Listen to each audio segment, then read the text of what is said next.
First things first, my name is Kenneth Bird. My company is Black Series Edition LLC. We're breaking down the screen to get it ready for the new one that's coming in.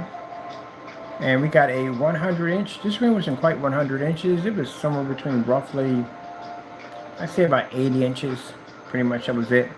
But it was a cardboard projection screen. We just used it for the time being to show off the technology. But here we are in our office environment. Oof, I don't kill myself getting out of the chair and showing you how amazing our technology is. So I thought until the screen gets here, sorry about the floor, we had to cut the box up. Until the screen gets here, we'll just use half of the box to show off some of the damage. Tell them how amazing the product is. Just paint it to a cardboard box and our $10 projection screen. This right here, if you don't know already, is my... Let's go if we can get it in there. Get that shot in there. Got to get right up on it. That's my Sony XGA VPL CX100. So it's a VLP CX100 projector. And I thought I'd do a demonstration with half the screen just to show you how amazing this technology is.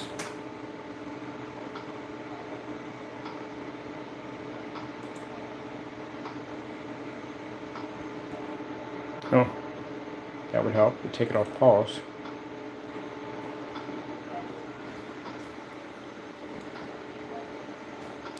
So I thought we'd just expand. We're already tearing down the screen right now to get it ready for the new one. Because, yeah, just put the order through. So it'll be here soon. I think it's like September the 30th we're going to get it.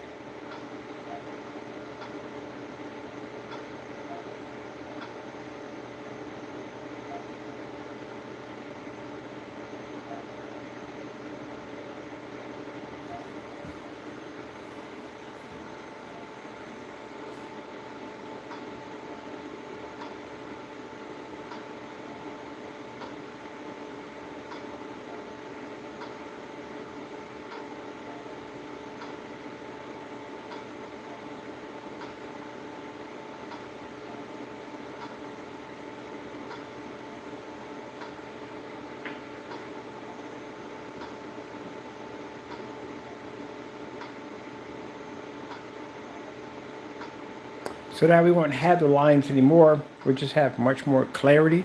It's already sharp enough as it is, but again, no lines. It'll be just one big flat surface.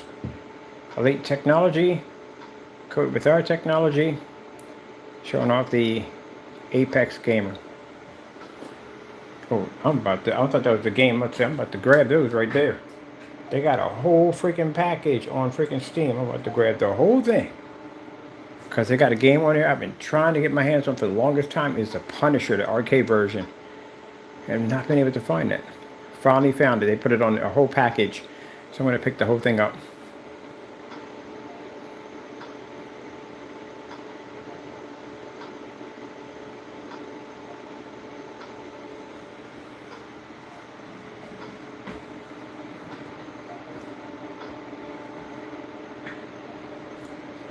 Look at this, all the way over here. I'll be so glad to get my desk finally clear of all this.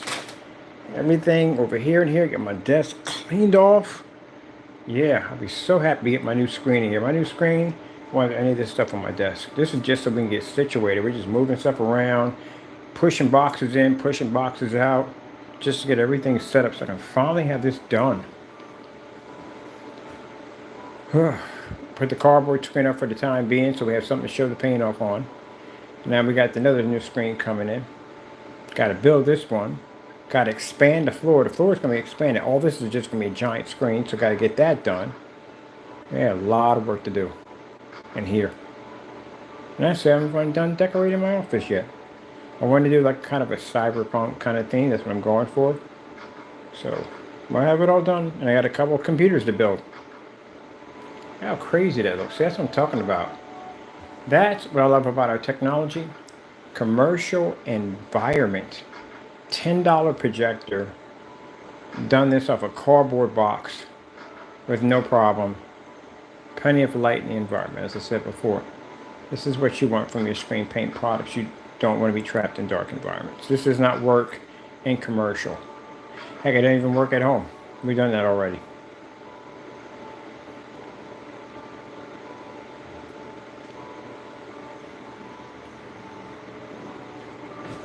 You know, like I said, with all technology, especially when you're dealing with darker technology, white levels are going to drop, and that's what they're supposed to do.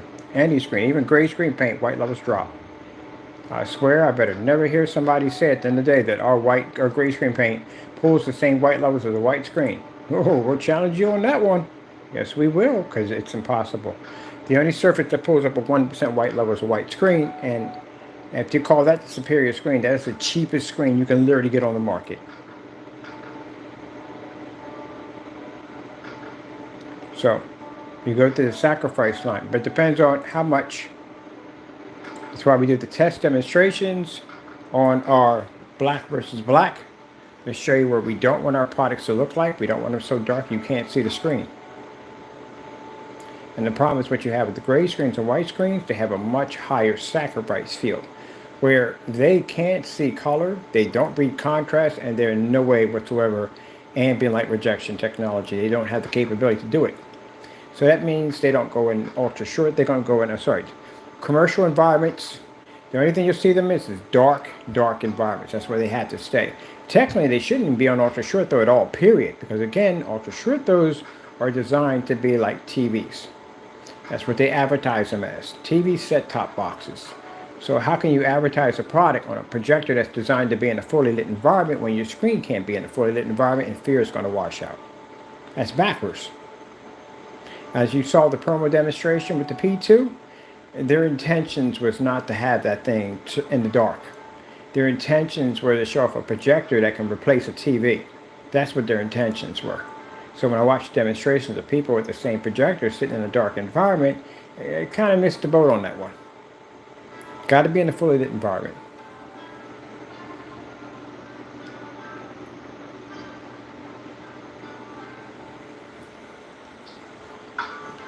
Showed you how much of your image you're missing without our technology.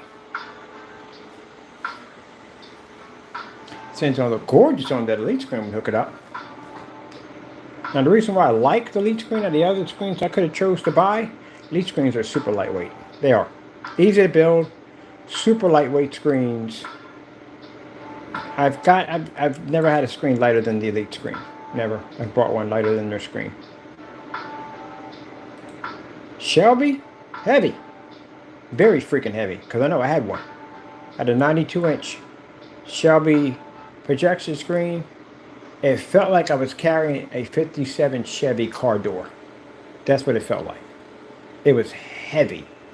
Where it would have taken me and probably, I would have got it down the driveway. It would have been a bit of a struggle at 92 inches. But a 126-inch elite screen, I can carry that with one hand. They're super lightweight. Because they got that real, when they say aluminum, their screens are actually real aluminum. They're lightweight and sturdy. Now, mind you, this demonstration, the back of that with the fish going back and forth, that's supposed to be black. So that's why a gray screen wouldn't work in here, or white screens don't work in here at all, period.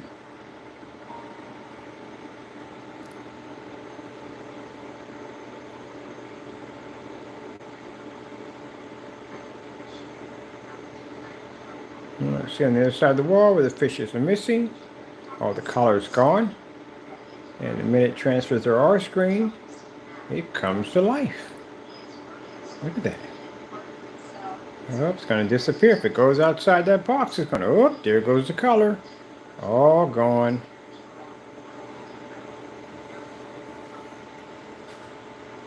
Yep, there we go. Another fish coming through. Nice white, beautiful fish. See how our color basically transfers that color level. So you can see the colors and the contrast. Whoop, just looks like something that magic doesn't. I had somebody one time saying, what kind of magic is this? The screen disappears, comes back in. We had the rear projection black screens. Nah, it's not magic. It's all from God. That's why we got on the website, powered by God's technology.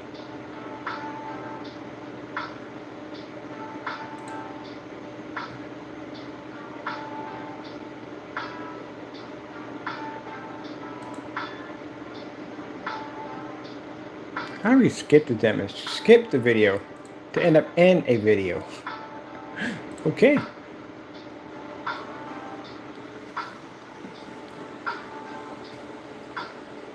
See, when you're showing the demonstration off, and I say this, when every time you hear me say when you're showing a demonstration off, it's because I'm talking to the customers, what they should see, and I'm talking about people who develop poor products. Is you have to show off color and contrast at the same time. To do it in a dark environment is cheating your customers, because your customers are being fooled into believing that they have a screen that actually works. When they go home, what's going to happen when they turn the lights on? What's going to happen to their screen? Or are we going to be met with excuses like, or you're stuck with it because it landed on your property or you opened it? See, that's what I'm talking about. That's the things I don't like when I read through that the return policy or how to back the product up or batch number guarantee. Because you have to remember, if they're doing demonstrations in the dark, you go home and turn your lights on in your living room with your ultra short throw projector, how is your screen going to work out? Because I know for a fact when I see these demonstrations, I know your living room is not that dark like that.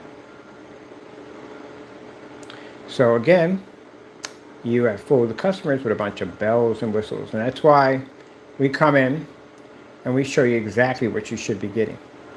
Fully lit environment, $10 projector, beautiful image. This is what you should be seeing. See, our lights are on, so you can turn the lights on. Guess what? Screen works. In their demonstrations, dark environment, ambient light, controlled environments, calibrated projectors, you're being bamboozled. And for anyone that sits there and says, oh, that's not true. Oh, yes, it is. Because I literally watched a customer with a 4K projector screen wash out with just a little bit of light making contact with his screen. And that should have never happened to him at all. I'm not basically making fun of the customer. I feel sorry for him because he's a victim. He bought a product that claimed to work and it didn't work. Now, what if he wanted to return that product? What is he met with on the return policy if he wants to return the product? If you open it, no exchange, no money back, nothing. If it lands on your property, no money back. That's what he's met with. Because we all know that screen looked horrible. Not like that. That's the way your screen's supposed to look.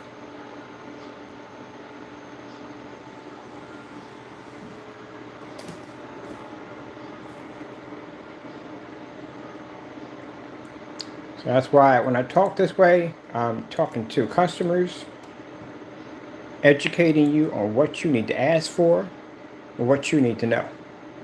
The worst customer for them is to have a customer that knows. They don't want that type of customer. They want a customer that they can manipulate and basically fool into thinking that what they're seeing is okay. That's what they want. A customer asks us too many questions. That's a dangerous customer at the end of the day. They don't want that.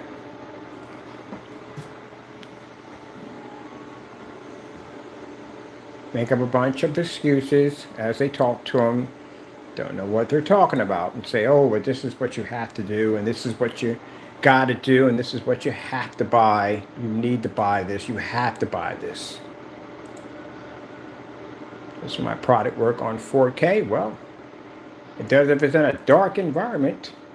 And still, you're not going to pick up your contrast and colors like you're supposed to. So I guess that would be a no.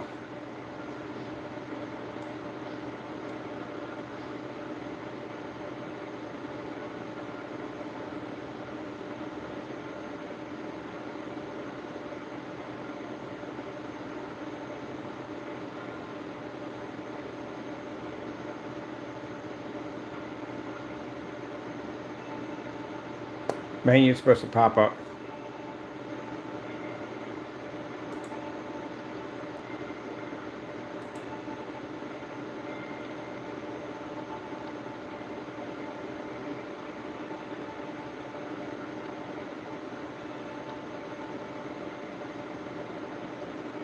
And I'll tell you, it's good for gaming. It's not. Gray and white screens are horrible for gaming. Absolutely horrible. And you need the contrast to pull. Dark environment. Add the color to pull. Dark environment. Can you use this in a full lit environment? No, you'll be in a dark environment. What's going to happen to your living room? It's going to like the back cave in there. That's what it's going to look like. Watching the football game, you will all be in the back cave. You know, got to turn your phone on to see exactly where the coffee table's at, so you don't bang your knees on it. Shouldn't have to go through that. Spend $3,500, $5,000 for a projector. Heck, if you spend $200 for a projector, you shouldn't be sitting in a dark environment.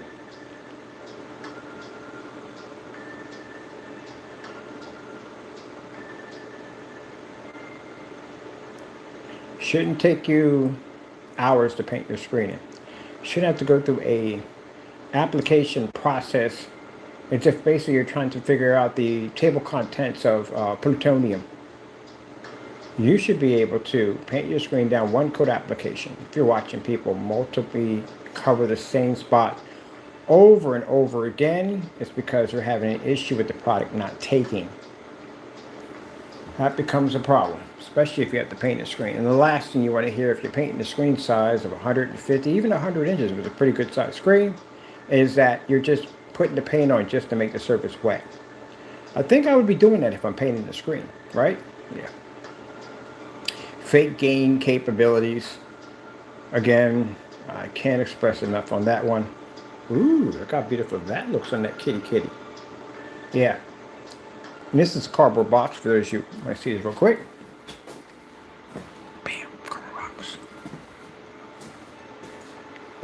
Now mind you, these boxes are printed. So that means that if your paint has a hard time covering primer, then it's going to have an even difficult time trying to cover a cardboard box. Because you're just going to see the image just push through with no problem whatsoever, and that's going to be an issue.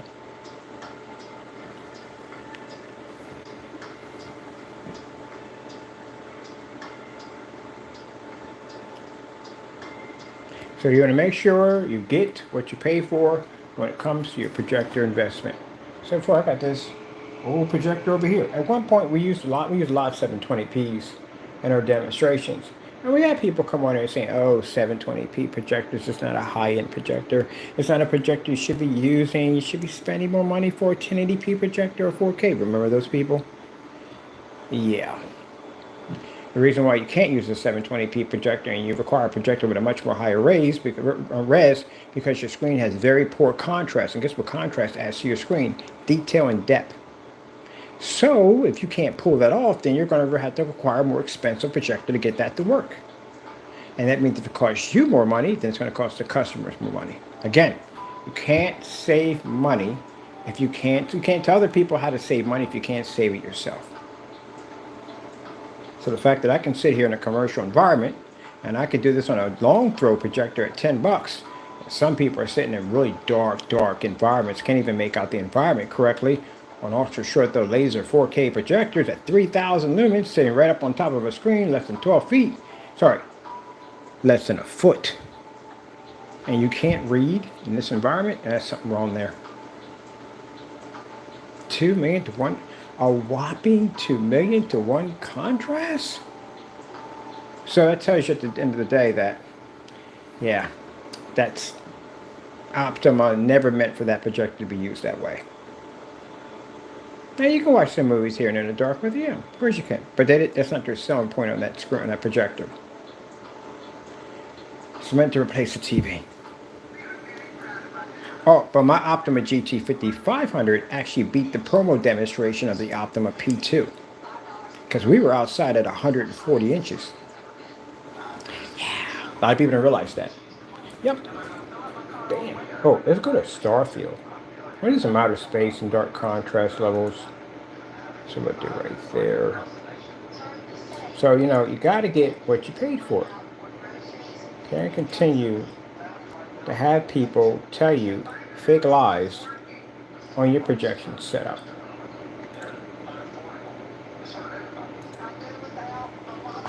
Because at the end of the day, it's you that got to stare at it. I'm not going to be in your house watching that screen. You're going to be in the house watching that screen. So you want to make sure you get what you paid for when it comes to your projector investment. Do not want to get ripped off.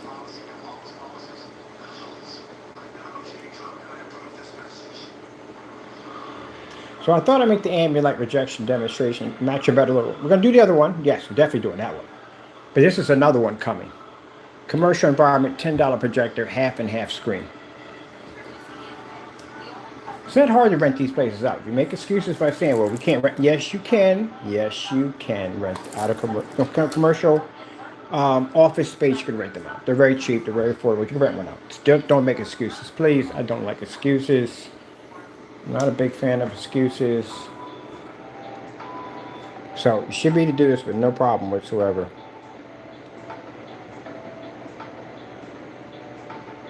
Gotta be careful about the excuses. What's going on, baby here? Oh, we're running.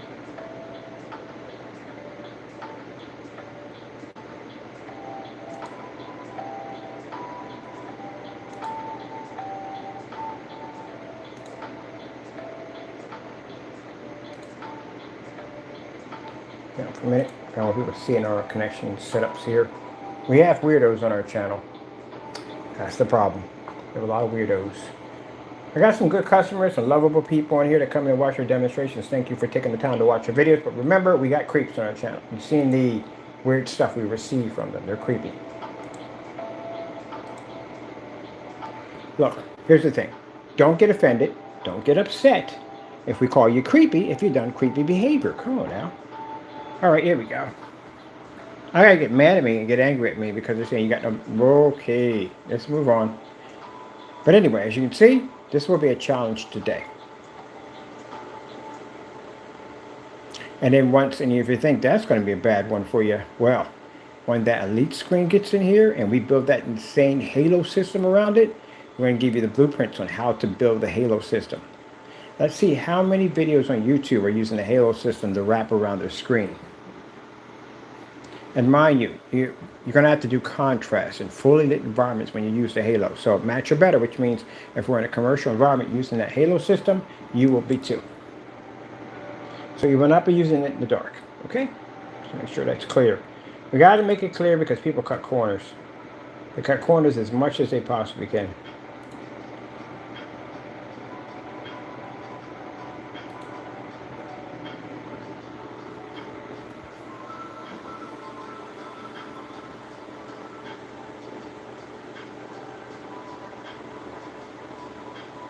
Well, I can't wait for that Halo system to get here.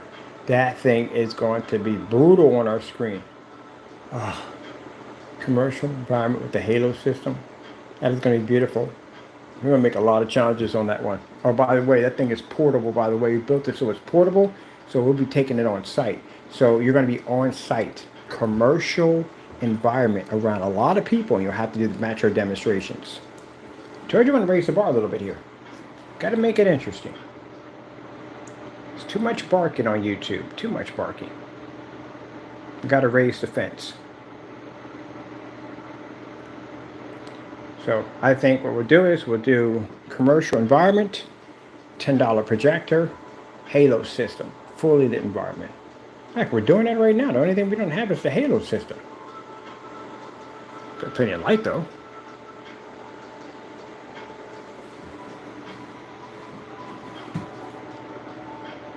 I don't get this. So people want to make claim that they have our technology. But yet, when we put out challenges, the crying starts. The fussing, the whining, the this and that and the other, getting upset, getting mad. Then don't say things you shouldn't say at the end of the day. And you don't end up in that situation. It's so easy. That's all. You just don't mention her name. That's all. That's how you do. Gee whiz. You know, if you got a big kid on the block, I don't care who it is, anybody. Someone on the block, and you mention their name over and over again and again and again, it's going to get back to that person that, hey, there's somebody around the corner talking a lot of trash about you. What do you think is going to happen? That person's going to pop up. Now, you got an option here. Either you handle the situation or you run. Apparently, you guys run. So, there you go. And then later on, you can't get mad about it and say, oh, well, you know I would have kicked his butt. If you had the opportunity right there, you didn't do anything. So, ta-ta-ta-ta. Gee whiz. will get upset and angry because I make this statement that your products don't work. How would he know? He never had them. Well, I would have had them if he didn't cancel and give me back my money. Larry, I'm going to tell you something funny about that. When he was doing his paint on for his screen, Larry said, how would he know? Do you guys got Alzheimer's by any chance? Any kind of dementia, anything? Because clearly you don't remember all that happened. Said, how would he know about my product? He's never had them.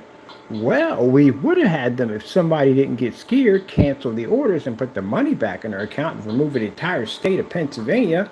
Yeah, we would have had them. And every time we sent someone to the front door to go pick it up, if they mentioned my name, they canceled their orders.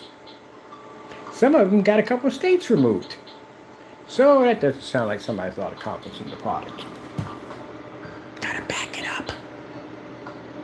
Customers do not want to hear excuses. They don't want to see failure. They want products that work.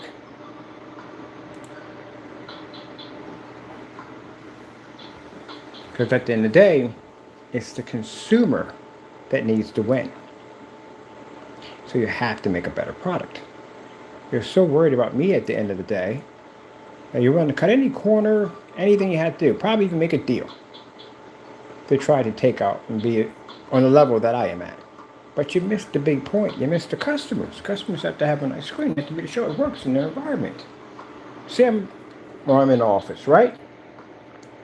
And I need a screen that's going to work in my church, fully lit environment.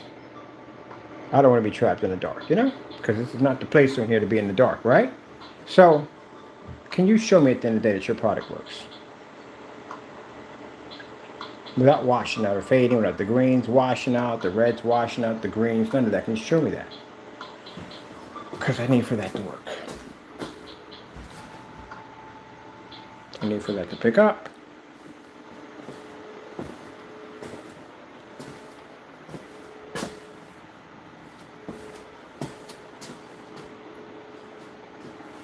No matter where I stand, pow, pow, pow, pow, pow, pow, pow, pow. I need it to work. I don't want to spend forever painting the screen. I don't want to spend forever watching it dry. I want it fast and quick and done. Simple instructions. So easy my kid could paint it. That's what I want. I don't want to spend the money for expensive projectors. I don't want to be stuck in a dark environment. I don't want any of that. I don't want to calibrate. I don't want to go do none of that nonsense whatsoever. Can you sell me that? There's another one. I'm a person with really deep pockets. I can afford an easy $20,000 projection screen. Can you show me in your demonstrations of you overpowering and beating a $20,000 screen? Contrast levels, white levels, low lumen, high lumens. Can you show me all that? Color patterns, all that. Because you can't convince me. I couldn't care less about buying your product. I can spend 20 grand for a screen. Convince me that your product is better. Oh, but we can. Because we've done tons of these demonstrations. I've even been on forum sites with all these different companies. I've done it already. I can back my products up. And not only that, we can go outside where they can't go outside. We can switch to an ultra short throw, back to a long throw, back to an ultra short throw, back and forth, where they can't do that unless the screen is compatible with ultra short throw, and some of them are not.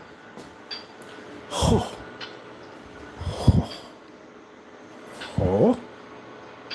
Oh.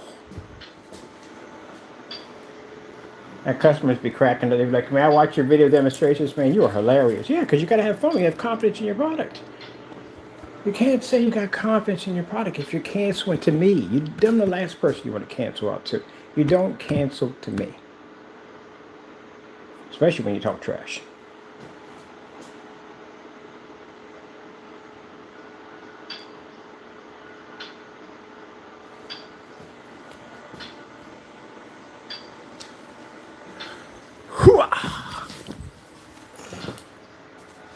Bam, bam, bam, bam. I can see my screen upside down next to, see, right there, see?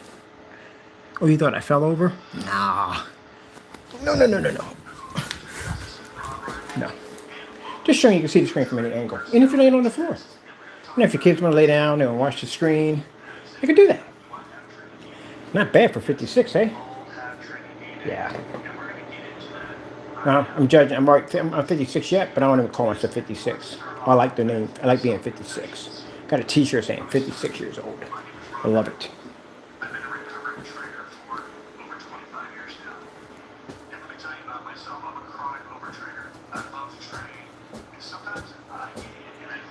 See what I mean? Any angle.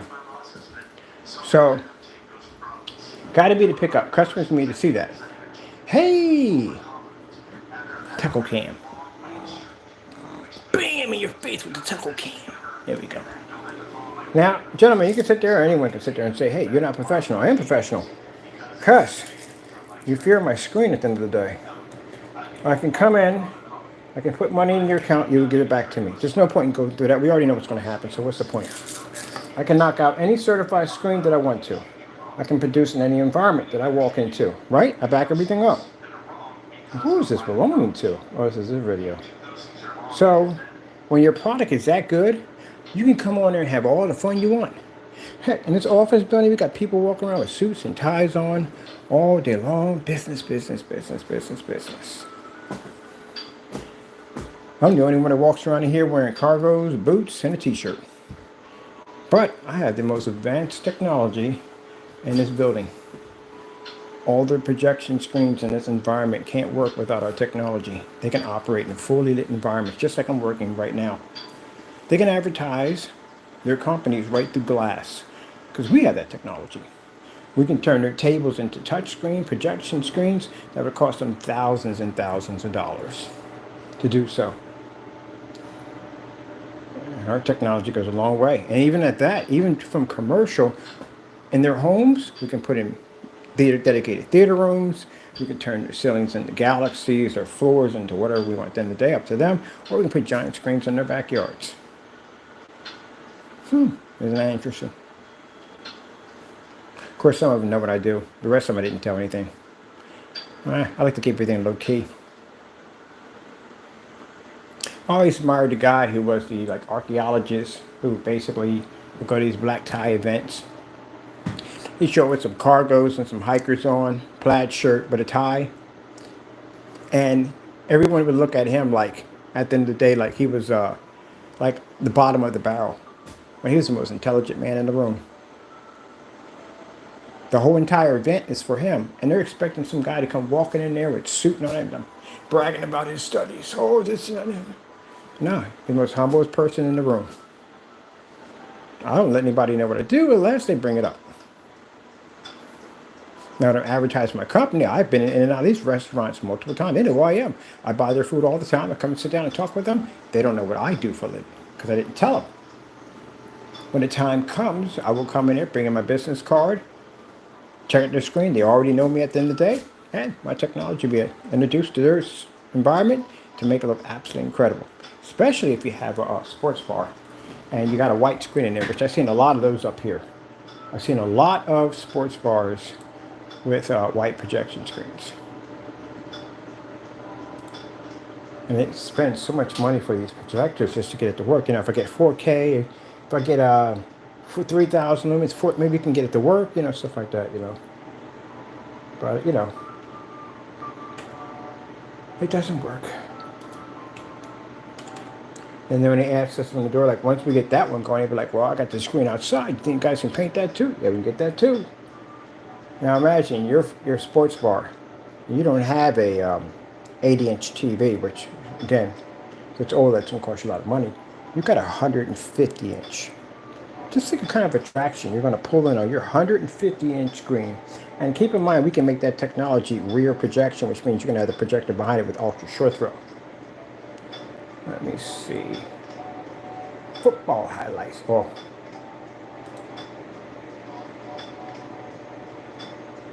Go. Oh yeah, this was this week. I gotta call some people.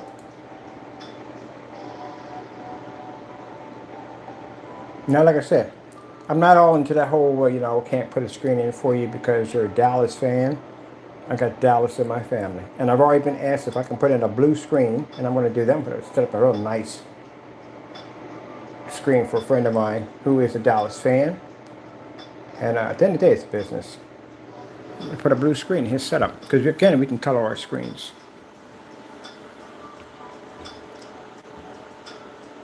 We got to watch him football. Watches everything. Anything that moves catches his eye.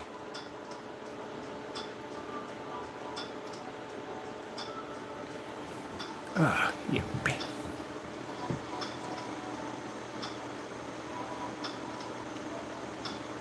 Nice soccer though.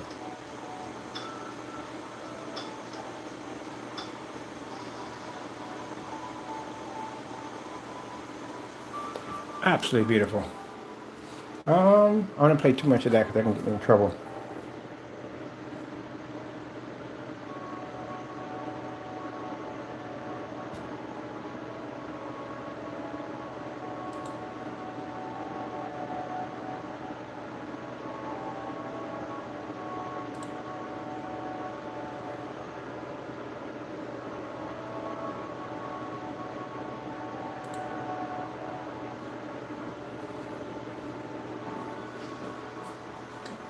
Oh, shoot. Stepping on your toys, Mr. Taco.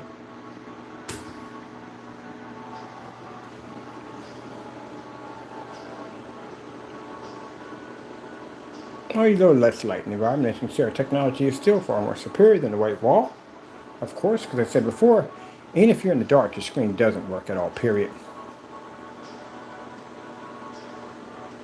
You're not reading contrast in the dark.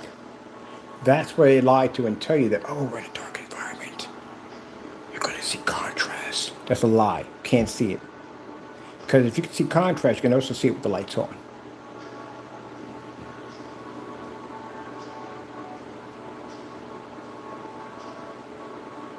So, you know why they don't like me at the end of the day? They don't like me because I tell you the truth. I derail their train. I tell customers that make sure you're watching all your contrast demonstrations in fully lit environments so that way you don't get ripped off. Make sure you ask for a batch number, guarantee to make sure your products are tested before they are shipped out. Make sure you can see test on the product before it is sold. If they say it's an outdoor projection screen, make sure you can see at least 30 demonstrations outside on that product. If they say it's weatherproof, make sure they can show you that that screen has been outside for a year, at least a year, to show that it works properly outside. So that way, you don't end up getting ripped off in the process. If they fight you or argue with you on any of these things, go elsewhere. That's what you do. If they tell you that, hey, look, we could save you thousands against a expensive high-end screen, you want to see the demonstrations on the high-end screen. Now, mind you, if they're using a screen like any of the gunmetal technologies, they should never be in a dark environment with that. Never be in a dark environment if they're going against a high-performance gunmetal screen. They're not in those dark environments.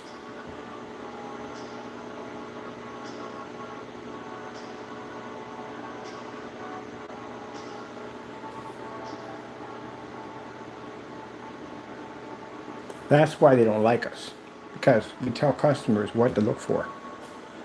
That's what they don't like. That's when we brought up the batch number, they went off on the batch number. They went off. Screaming at me, cursing at me, all kinds of stuff. Yeah, they don't want to do batch numbers. They don't want to do them. Nope, I mean, they'll have to test something that they've never tested. They don't know how a batch number is going to turn out for them. So that's a big reason why you want to make sure that the products that you're purchasing for your home theater investment actually work.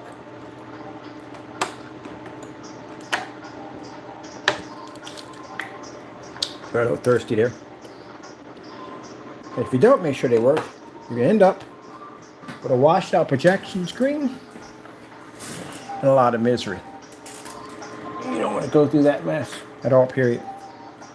Nobody wants to go through that. Nothing worse than getting your projector, setting it up, and then find out your screen doesn't even work correctly. Now you're fiddling through your controls on your projector, trying to figure out how to get it to work. Trying to figure out maybe it's your projector having a problem. It's not your projector having a problem. It's clearly your screen having that issue. Gotta go through all that headache. Go to different forum sites. I see them on forum sites. Can't get the color right. Do I have to calibrate? Do I have to do this? Do I have to do that? Darken in the environment. Maybe I got too much lights near the screen. I got to turn this off and turn this off and turn this off. Yeah.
Oh, you knew it was coming. The Starfield. And we did Starfield demonstrations so much, literally, in every freaking email I got from them crying about Starfields, every single one. Every single one, they're crying about that Starfield. When we get that kind of volume and that much crying, we know that customers are asking them to do it. That's why. It's a headache to them. It's becoming a headache for them. That's why they can't stand it every time we show one of them. It's a headache for them. Customers are coming and ask them, hey, look, that guy over there on the YouTube channel, Mr. Bird, he's doing a Starfield demonstration in a fully lit environment. He's saying your product can't do it. Can you show me a demonstration? That's why they hate the Starfield. Well, next time you get on YouTube, don't try to fool people thinking that a gray screen paint can see a contrast level equal to a black screen, because that is not true.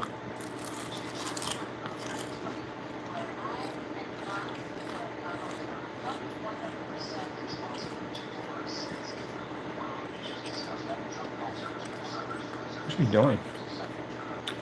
Is something anything you want?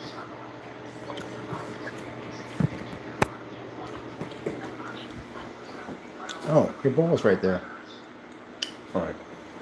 I was wondering why is this over there laying down? Here. There you go.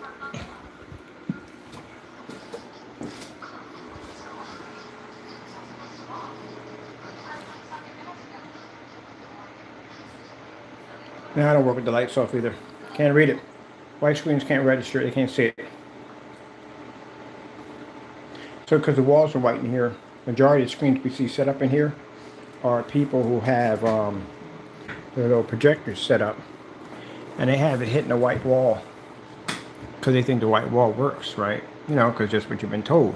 You've been told the white wall works. And then they come up here and they see this.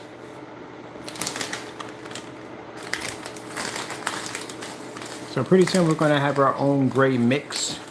Are we making?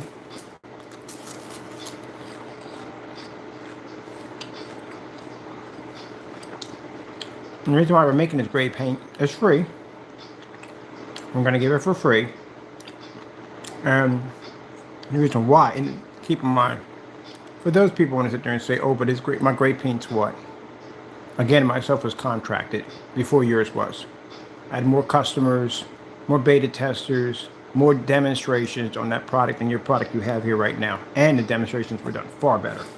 So, that's why we got a global contract for that technology, even though they try to take my product from me, but still, we got a global contract.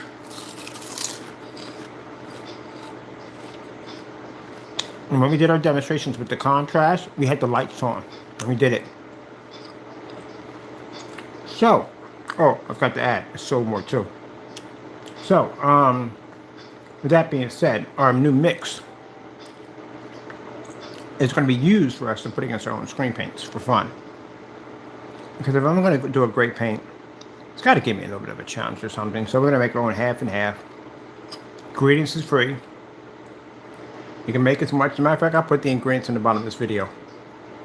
Ingredients is free. And you can go ahead and make it because we need it to put against our own product. Because it comes right down when you go to buy people's products, they can't back them up. And they do all kinds of stuff like commit fraud and curse me out of labels and cancel orders and stuff like that. And I ain't got time for that nonsense. We make great paint. We'll make our own.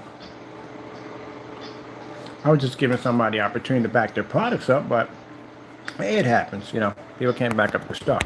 So we'll just go in and we'll make our own mix. We're going to call it the free Mega Mix Cinemax. That's what we're going to call it. It's free. And like I said, if anybody at the end of the day, like I said, they feel that it's not up to their par, well, you can make it. It's a challenge on it. You can make it, do a live stream, make it on YouTube Live, everybody see it. Can't tamper or mess with it because everybody's going to know what's in it. So, worst upon worst, somebody may buy your product and stick it against that free mix and you really have a problem on your hands. So, I'm going to put it out there.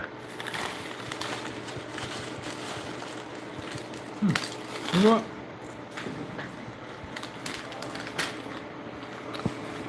Let's do this now. I got time.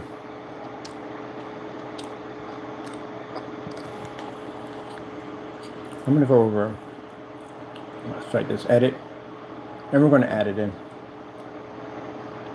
We'll put it in the what's in the page. Free gray screen for all. Free gray screen paint for all. That tells you at the end of the day, look, people have gray paints with one particular person, and you feel that someone's threatened by your product. No one's threatened by your gray mixes. Nobody at all. I can go to Home Depot and match your stuff easily. So no one's threatened by it. I'd give away free gray paint at the end of the day. So, and again, if you want to talk about experience in gray screen paint, me versus you, I think I win that hands down. I've been here longer than you have, number one. Number two, my product has more customers, I said before, more beta testers, more testimonies. And again, our product was contract global, and my product sold far more than yours. You sold $60 to $80. You try somewhere between a quart going at $300 and a gallon going at $500. Yeah. So, yeah. So I have more experience than you when it comes to gray paints. So we're going to give it away for free. It's a free mega mix. It's for us too because we're going to be putting it against our own product. That's what we do with it. Put it against our own product. That's why I'm making it. There's no point in just going out to Home Depot and Lowe's and getting a gray paint. Where's the challenge in that? We've done that one before. We'll make one to put against our own product. I'll make it this week. Now, there are several ways you can go about making this stuff. It's pretty easy, but we're going to keep it simple and plain. We're going to have it on the page called What's New.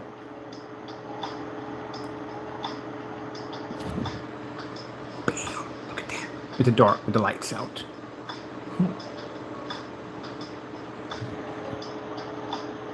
And it's going to be better than black and white paint. A little better than that. So we're going to do a half and half mixture.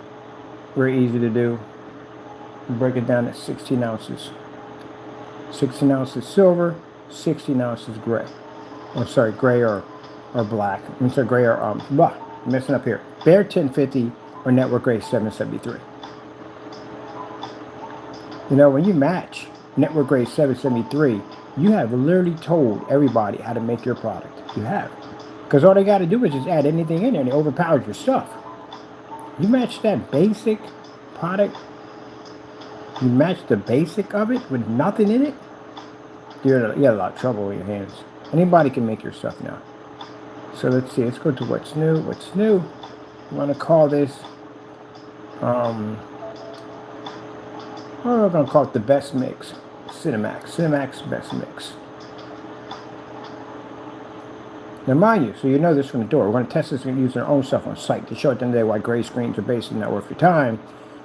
So just to let you know, and why white screens. We're going to use this for our splatter screens and stuff like that. But I do need an advanced version to put against your stuff. Gray paint's just not good enough.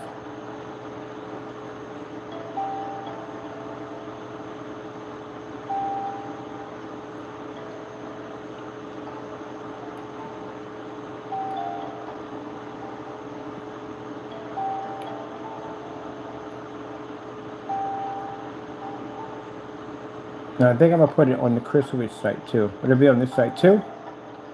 It's free Mega Mix. Mega Mix.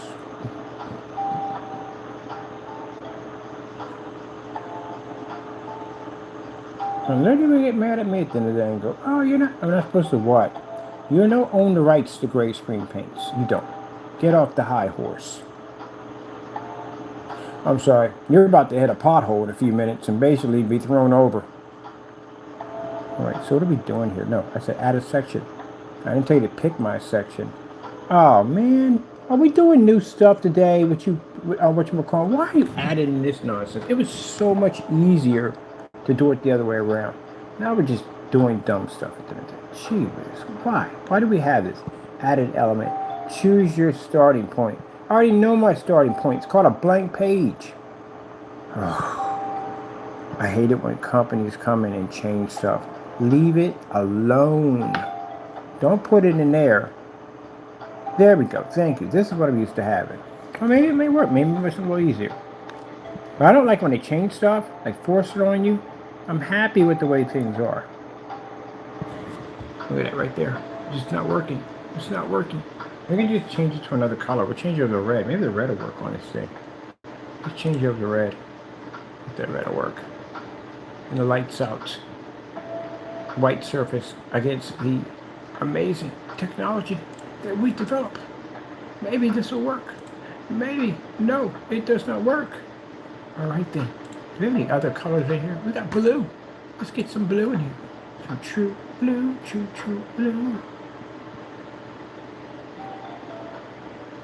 I think they'll like my energy too. They can't stand my energy. They hate it. I hate that guy. His energy. Can't stand him. Hey, that's just who I am. I can back my stuff, man.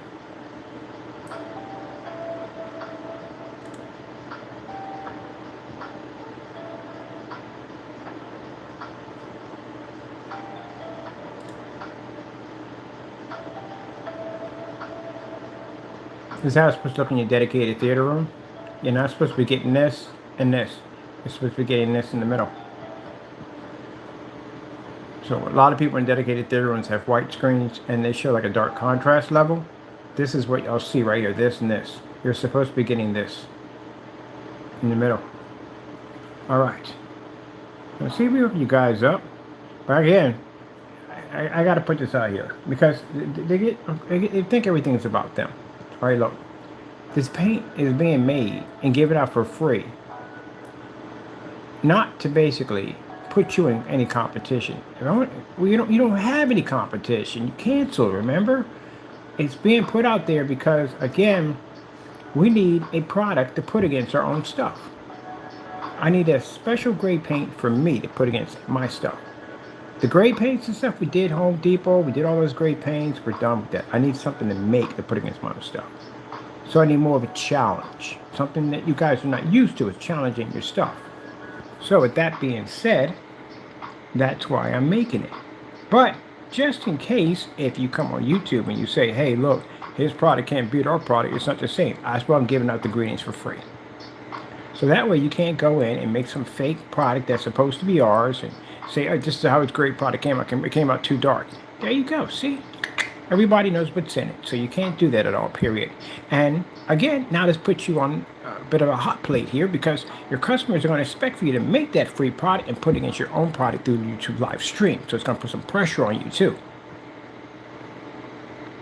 And meanwhile, we're going to use that stuff all over the place, showing that it doesn't work at all, period. Now, someone who doesn't care about that, the contrast and color, and they're really happy with the screen in the dark, they enjoy it, you got it for free. You're not paying anything at the end of the day.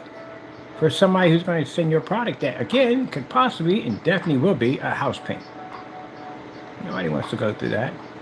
Man, I'm going to tell you something. If I saw that demonstration, I was painting in my screen, and that product matching house paint, ooh, man, I would have lost it. Okay. Definitely going to be giving you a call. Like, what the heck was that? I saw the demonstration. What the frick are you talking about? Yellowish tone. Ain't no yellowish tone there. I'm going to tell you something. I want to explain to Mr. Fernando real quick. When you make statements like that, you have your customers will challenge you. That's what I love about my customers. They challenge us. They'll take our screens outside and do demonstrations. They'll do all kinds of stuff. Put them next to windows, all kinds of stuff. Like that one guy took our gunmetal technology and put it right next to a white screen on a projector that we didn't even support. They challenge your stuff. I love that. But you guys don't like that. So when you do something like that and you fail, and then you go on camera and lie and say it has a yellowish tone, guess who else is going to test that yellowish tone nonsense? Your own customers. So I'm pretty sure they went out and bought the Bear or Network Gray or whatever they had, and they matched your screen. That's why your sales dropped. That's why. Customers will test your stuff. I do it all the time. If they tell me that a certain thing can do this, that, and the other, I'm sure enough going to test it, see if it works. Well, these containers don't break if you drop them at 11 feet high full of water. Guess where I'm going to be at? On a balcony, dropping that thing off at 11 feet high to see if it shatters or not. Everybody does that. It's called product review. And if you come on there and you lie and everyone saw you match the paint perfectly, and then you come back out and you lie and say it has a yellowish tone, yeah, right.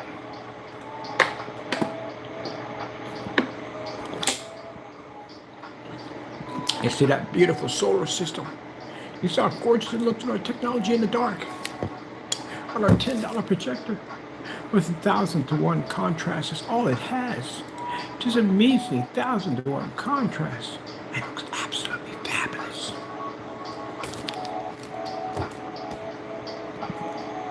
So here we're going to put it down, the free Mega Mix, Cinemax Mega Mix. It's a free mix. And like I said, no point in charging you. I'm going to charge you for a gray screen paint mix. There's no point in doing that. And they're going to take it like, oh, we did that because he's mad. It has nothing to do with you at the end of the day. We need a product to put against our own product. Can I buy yours to put against my product? Oh, I can't. You keep canceling. Okay, whatever, then move on. Sheesh.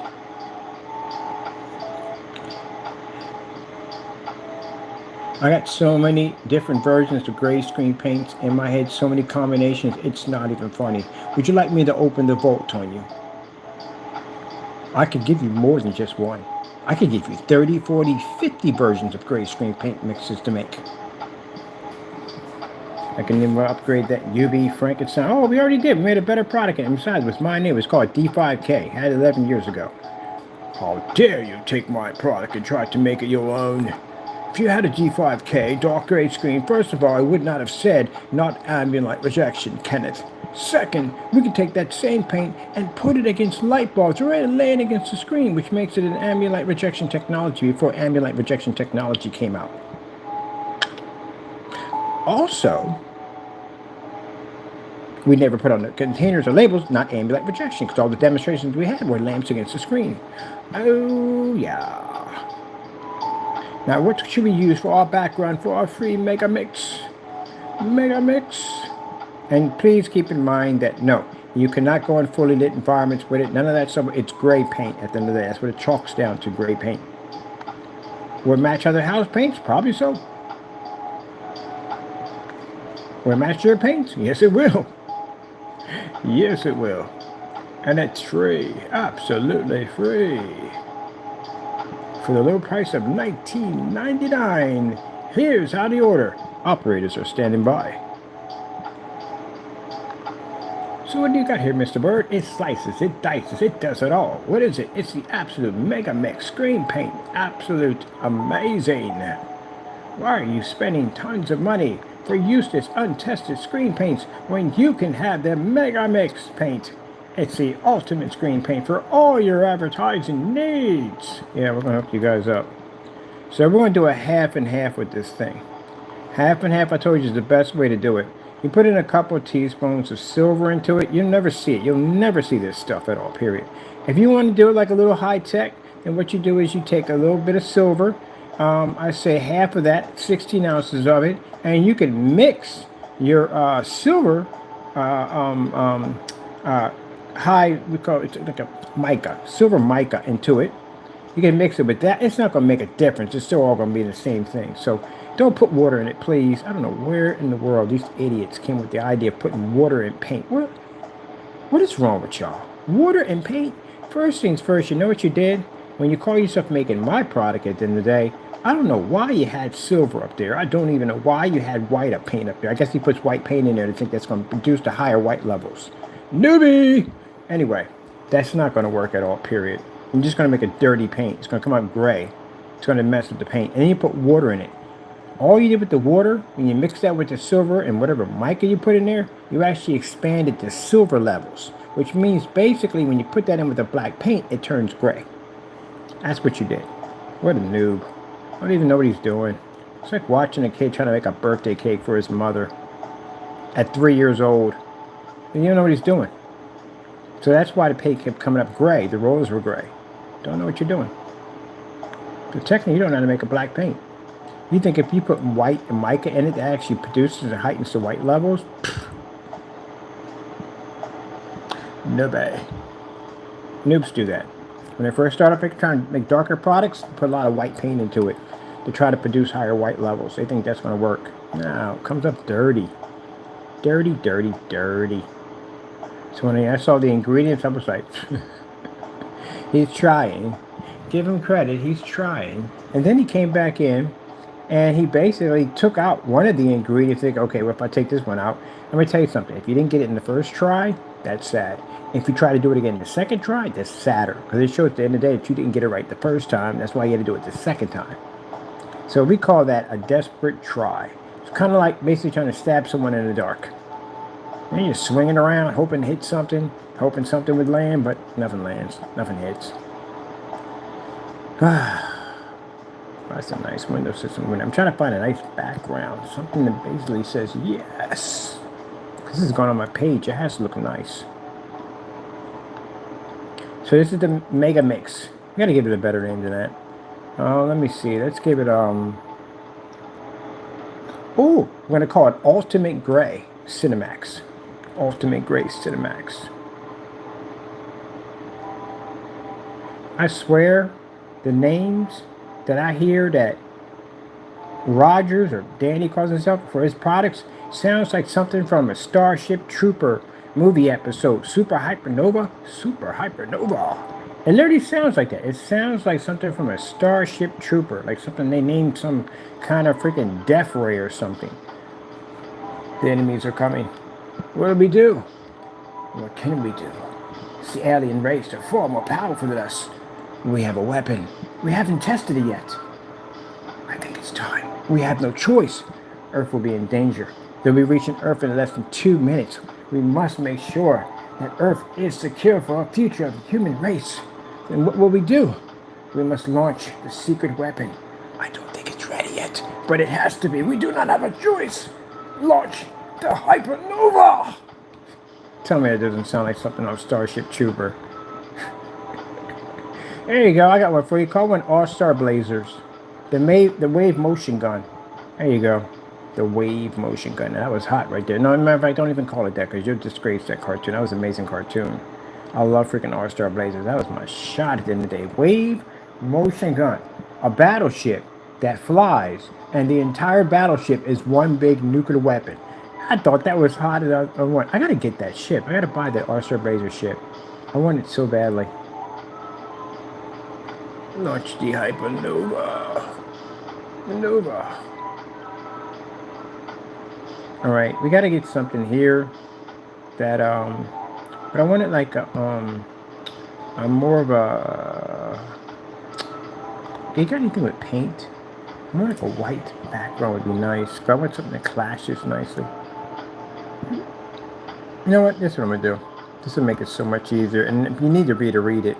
So we're going to change this background to just bone white. That's what we're going to do. So we're going to get a color here. This is all we need. And we're just going to grab it, bone white, put it in some black writing, put in the recipe. The recipe is going to be super white. Ugh, man. It's blinding me right now. It throws off my page. That throws off my page. We got anything? Hold on a minute. We got anything in home theater?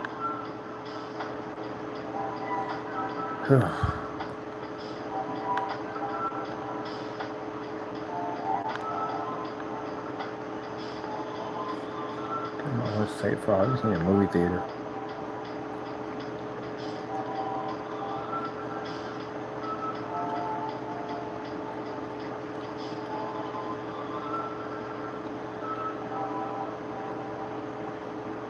Now keep in mind, the 3 color combinations are going to be able, now if you're going to do 4 if you want, but I always keep it at 1 to 3. Because you don't want it too dark. Remember, it's a gray screen paint. You got to keep it on the level. This is a bit of imagery. I'm going to take this. Do we have this right here? No, it's not right there. I got that song All Star Blazers in my head. That's a good song to have in my head. Do do do do do do do do do do do do do do do. We're lost in outer space. Yeah. Do do do do. That's my shot. All Star Blazers. If you don't know what All Star Blazers is, and whatever, you missed out. All right. I'm gonna go listen to that. Whatchamacallit? No, it's the theme song. Watch when the videos from All Star Blazers. I think I'm talking about some crazy freaking super hypernova. You have to give it a name that has a meaning to the product itself, like the quasar. So what that technology does, it generates a very high dark level, but it picks up extremely high white levels, which is a quasar. Gee, where's the ways? We just don't crack any more books, do we? Look at that, bam! Every once in a while I like to show you that in the dark. That contrast level pushing through looks absolutely amazing, doesn't it? Alright, let me get this for you guys. So I don't want to be going over in time here. I know you got things to do. And we got to put this new ingredient down for you guys, because we got to make it ourselves for our own products. Too on top of that, you know what I mean? So we got to make it ourselves. Midnight. Oh, I got to talk about this one. I have to. Midnight. So for those you don't know, Wake was supposed to have made some freaking paint called Solid Night. Are you drunk? Seriously, I have to ask that question to this guy. McAfee, are you drunk at the end of the day? What the freak is Solid Night? You know, I searched for that stuff, right? I went into a deep search. There is no paint anywhere that he has ever made called Solid Night. As a matter of fact, there's no history of him ever making a screen paint ever. So that's what I'm talking about. Lies, man. Just constantly lying on camera. Much better. He said it's a little bit better than a paint that he made called Solid Night. Oh my goodness. Gee whiz Louise. This is the reason why we separate ourselves from home theater. We really do. This is the reason why I started separating myself from home theater, putting our technology on a different level than other screen paints, because we do not want to be associated with that clown nonsense. Solid Night. Who the freak names the screen paint named Solid Night? It's a little bit better than my paint. I hope it's a lot better than your paint, because that paint didn't even come out black. It came out gray. Solid Night. Never made a screen paint ever. Not ever. Looked for this stuff. Couldn't find it. The only thing I kept coming up with was the Solid Night for the whatchamacallit, for the, oh, we ain't got anything here. Alright, I'm going to come out of here. The only thing I kept coming up with was basically Solid Night, the song for Christmas. That was it. But there is no, oh, this is a nice gray. I'm going to use this right here. This comes a nice gray right here. I'm going to use that right there. We can put it right in here. I would like to have a design in there, too, because I'm kind of like designs for my stuff. I really do. I think something in that gray. Yeah. I'm a research junkie. I'm going to dig it up, you know what I mean? I'm going to dig up everything. So, I'm going to see if it's real or not. Can't be making statements about stuff that ain't real. So I look for your paint. You know what I look for your paint? Cuss. So I put it against my product. That's why I was hunting for it. So do me a favor, since you made this paint, McAfee. How about you do me a favor? Give us the ingredients on how it's made, or get an eBay account or whatever. We'll buy it. Not a problem for me at the end of the day. I'll buy it. No problem. I'll go pick it up and I'll buy it.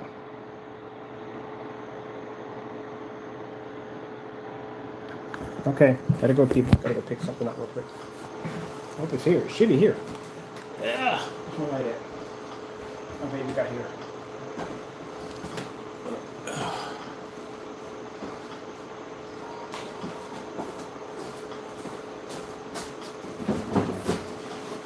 the motherboard I use to replace that machine.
Okay.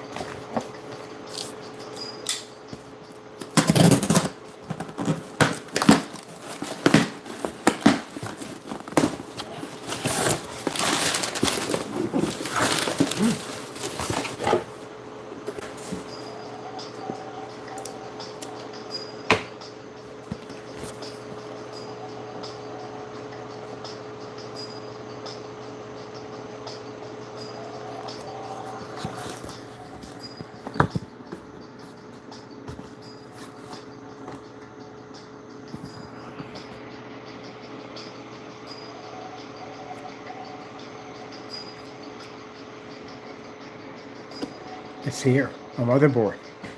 Man, this thing is tiny. So wait a minute, this is an ITX or a micro ITX. I don't know which one it is. It's one of the motherboards. Ordered a bunch of these. We're gonna build a bunch of PCs. Wow. Can't wait to take a look at that. All right. Perfect. Let me get this ingredients in here. I want to check this motherboard out. Baby is here. That's for that machine. It's going to get rebuilt. Let's get this off. Okay.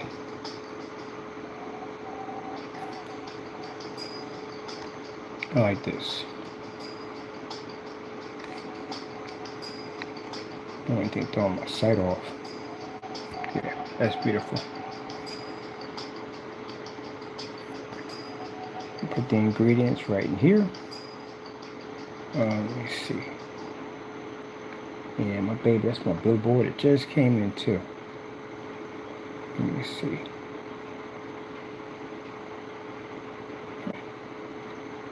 Try to keep my mind focused. I'm thinking about what's in that box right now. I'm gonna go play. Okay, concentrate, got things to do.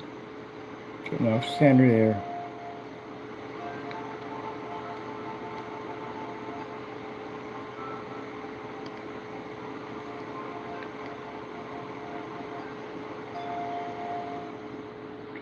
As I said before, we're putting this against our own product because I do need something more of a challenge. So, kind of shuts down stuff. And I'll tell you, it needs to shut down stuff. Because you got people talk too much. And again, I'm used to backing things up. So, you know, don't want to hear at the end of the day that, hey, look, they should have, don't do that. Don't say we should have tried. We did that already. We did try to buy your products. You couldn't back yourself up. So, make my own, because I do make my own products. At the end of the day, we make great things, begin this. How we got started. So we don't want your stuff. And for what? I'm not getting any credibility of your stuff. Can you got any Demonstrations of you doing things that are abnormal that gray screens usually don't do, like fully lit environments, star fields, and demonstrations outside, massive screen sizes, any of that stuff whatsoever? No. Testing against certified screens, different type of projectors, anything like that at all? No. So what's the point? A screen we'll get more weight for is like a certified screens. We get points for those because they're bigger screens or been around for a while. They've done just about everything you can think of. Hey, hey, hey! Don't you dare go near that. A motherboard in there, baby. You're static. You are nothing but static energy. I don't care if the box on it. I don't care. I don't want you around it at all, period. You and computer parts don't get along. And they don't. It's got this whole electric charge system. And he's got a lot of static. You check it out later. You want a computer? I'll build a computer for you. Maybe he wants a little computer. Again, a little computer. You want a little computer? Get your little desk, little computer. Let's see. I'm going to go with the George. I like the George font. I'm going to change this font. Right there. Now, we're going to call this, let me see. Ultimate Gray Cinemax Screen Paint. Got a nice little ring to it, though. Yes, it does. I like it. Ultimate Gray Cinemax Screen Paint. Now, anyone feels at the end of the day that the video demonstrations that we're doing against this gray paint against our product, because we had to have it in there, do demonstrations against gray, do demonstrations against white, and certify in our technology. And if you feel at the end of the day that, you feel like, hey, that doesn't speak for me, then it's a challenge sitting on this. You'll make it. You'll do a YouTube live stream so everybody can see it. You will make it live stream. Everything will be done live.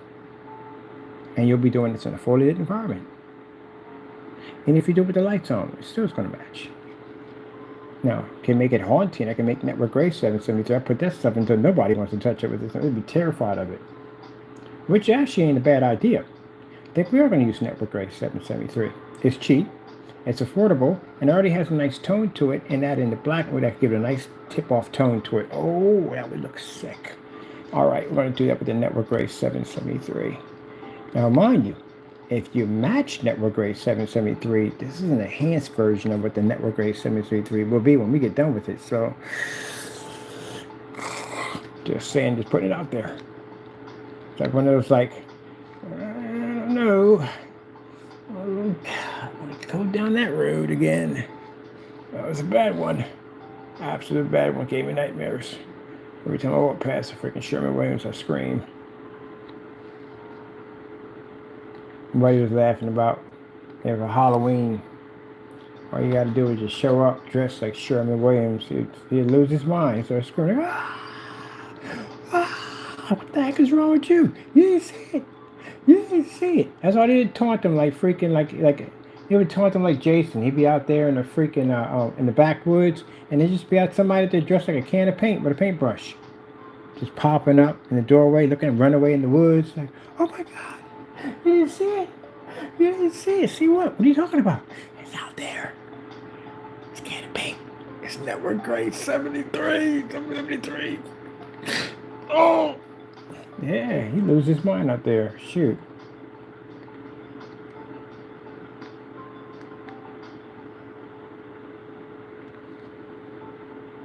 That's what you want to do.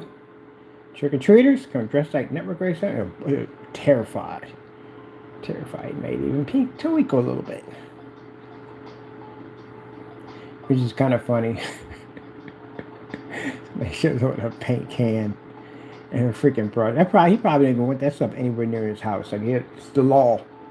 I forbid this container of paint ever be in his house. What are you going to do about the commercials? Well, commercials, they play them all the time. I don't know. It's just fun and hilarious. He's terrified to go near that stuff. All the black paint we had to test. We test this stuff every single day. So you don't see us getting terrified over some black paint. We test it all the time. That's what we do. That's the fun part about it all. But man, that right there has got to be terrifying.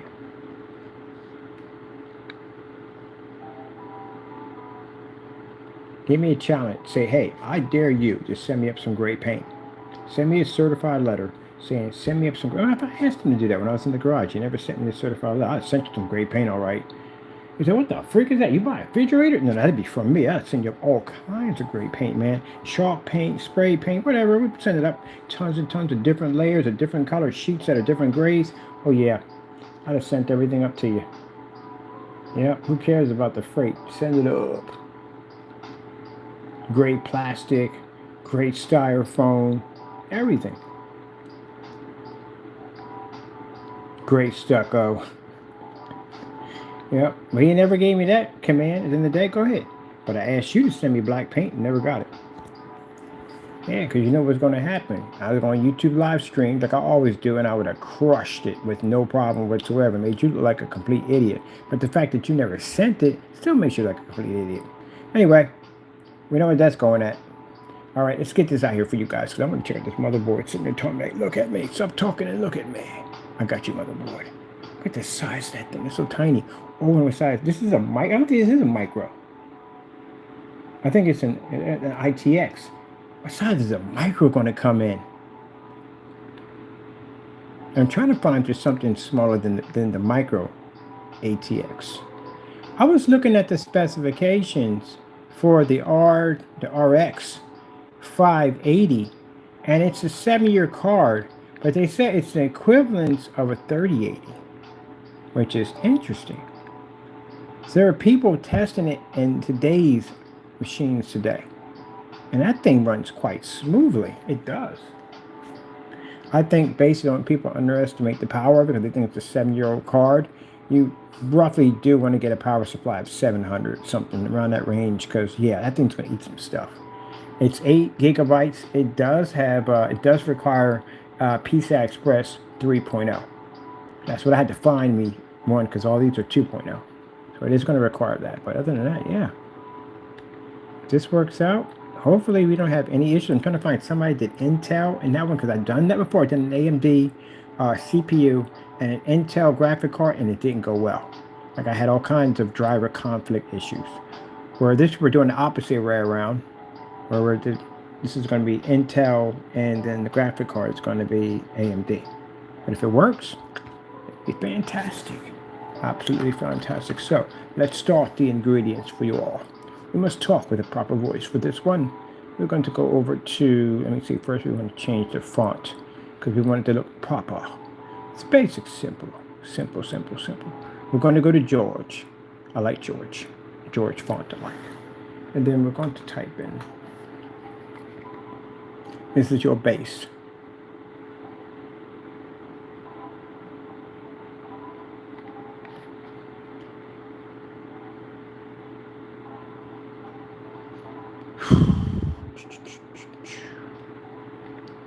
Network Gray 773. 70. Missed this 01. 73. Network Gray 773. This is from Sherwin-Williams. This is one way you can make it. You want to put 2 bases up here, just in case you don't got a Sherwin-Williams where you can make a bare 1050. 2 on top of that. That'll work also too. So this will be your base that you will put in. This makes your ingredients. So we're going to put right here. This is Network Gray 773. Or, did I cap that? Really? Seriously?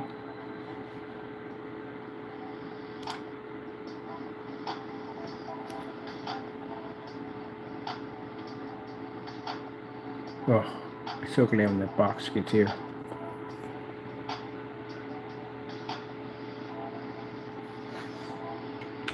Oh, my fault. I just didn't type it in. Or,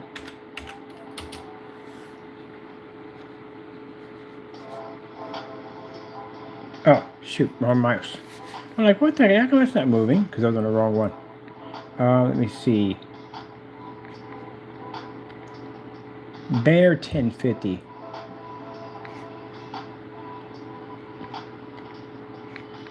Now, bare 1050 you can also use using a white. Using 2 bases that you can use for this. If you decide to make it one or the other, that's what you do.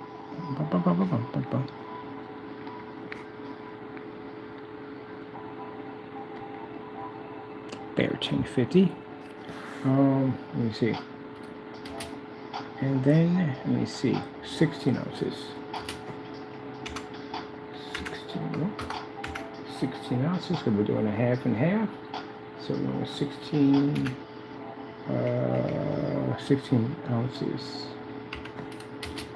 And that would be one of the other. Let's see, 16 ounces.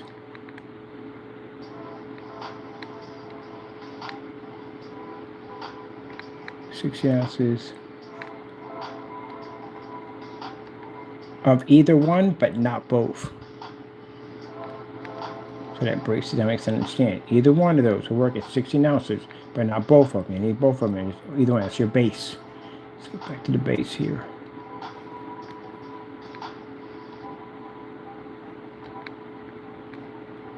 All right. Let's put a period there. Next, we should be adding in some silver. PPG. PPG.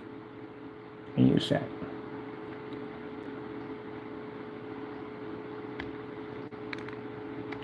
$16 ounces of PPG.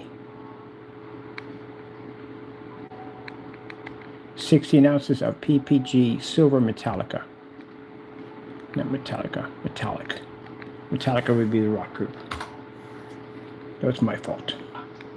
Do not blame the system for that. I blame myself. There we go. Half and half. You take that. Half and half. That's what we would do. Half and half. I know they're in there listening to me tomorrow. Oh, shoot, I can make this. And no, you can't sell it. See, that's why we're giving away for free. Because I know you sneaky jokers at the end of the day. You'll take the ingredients and try to make something of it and then try to sell it. Try to rip customers off even more. No, they already know what's in it. So good luck on that one. Can't sell it, can't do jack it at all, period. And if they buy that paint from you that you call yourself making and selling, and it matches the paint that they were able to make free, guess what? These suckers may draw you up into court. Because that's definitely fraud. That's consumer fraud. Now, keep in mind that bring you to court and sue you because it's like 60, no, but they can bring you up on charges of consumer charge, which means you'll be fined for thousands of dollars and thrown in a jail. That they can do. So, you got any bright ideas, people who do these fraudulent acts, I would advise you not trying to make this and sell it back to your customers, because if your customers get the idea to make this paint and it matches, yeah, you'll be in there getting another court order at the end of the day, like, oh, why does this keep happening to me? If you stop doing dumb stuff all day long, it wouldn't happen to you. It's like you're the equivalent of someone who basically takes a fork, licks it, and sticks it into an electrical outlet and get electrocuted, and then go, well, why did that happen? And then stick your fork back in there again. Like 20, 30 times. You'll stick it back in there again and get electrocuted. Each one more worse than the next. Like, man, you don't learn anything from this? Oh, you know what? Tomorrow's a new day. I've got a new fork. Let me go stick this into the electrical outlet and see what happens. I think I feel lucky. Oh my goodness, I swear. I'm going to tell you something. There's no way in the world I could have any hatred for these people, because it's just downright hilarious all day long. It really is. I'll be in there crying. My family be in there crying over this. Gee whiz Louise. Look, that's why I said that. When y'all haters, when you send me stuff like that, I'm not sitting there mad and upset about it. It's funny. We laugh at you. And we thinking about, y'all never learn. Y'all do the same dumb stuff every single time. Like, y'all never learn. It's literally the equivalent of watching you guys lick a fork and stick it into an electrical outlet. You get electrocuted multiple times. And then turn around the next day after getting fried saying, today is a new day. I got a new fork. Let's go visit the outlet. I feel lucky today. And get electrocuted.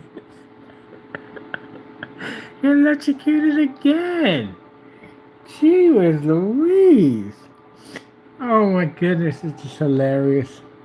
I swear. Alright, 16 ounces of PPG Silver Metallica paint. Now you can order this from Home Depot. They'll ship it right to you. And this is going to be at Home Depot, so you know exactly where to get it from. Make sure we got that spelled Depot. We got that right, so you know exactly where to get that from. So you're going to do a half and half. Oh, shoot, wrong mouse. Half and half. So let me see. Oh, 16 ounces of PPG silver Metallica paint from Home Depot. From Home Depot. Let me see, from Home Depot. Make sure we get this right. Home Depot. Yeah, we got it right. Woo! Anyway. I feel lucky. Let's try again. This time we'll use a hot dog fork. Oh my goodness. I swear. If I was a fly on that wall, I'd be crying in that room time. Look, look, look, look. He got a hot dog fork. He's about to go at it with a hot dog fork. This ought to be good. Oh my goodness, that'd be freaking hilarious. Hot dog fork. You might survive that one because the hot dog forks are wooden on the end. Unless you get one of those barbecue forks, at the end of the day, again, they're just all metal. You're kind of asking for that one. Oh, I know what I was doing wrong. I know what I was doing wrong. I had it in my hand the whole time. I should have had it in my mouth when I did it. Oh man, you're definitely not going to wake up on this side of the world with that one. Oh my goodness. Remember Home Alone? Basically, he touched that corner like, oh, oh, and he was getting electrocuted. You can see his afro at the same time. Oh my goodness. That reminds me of that mess. Let me see. Silver metallic when it came. Network Gray 773 or Bear silver screen 1050. 16 ounces of either one, but not both. 16 ounces of PPG silver Metallica paint from Home Depot. Home Depot. All right. Next, this is your ingredient mix. Down, and you're going to put in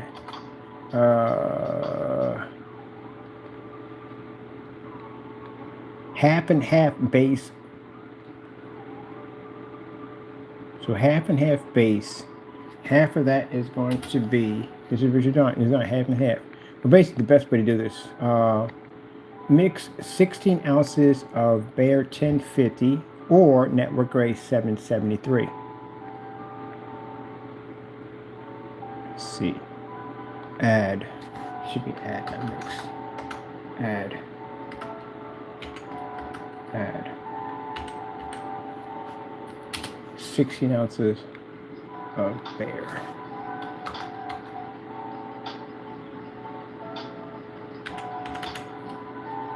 $10.50 or Network Gray, not grade. Why you gotta know how to spell some of this stuff. I mean, if you don't, Gene will tell you something different. Ooh, you're not supposed to be there. Get out of there. You're not supposed to be a 70 in there. 73. 73.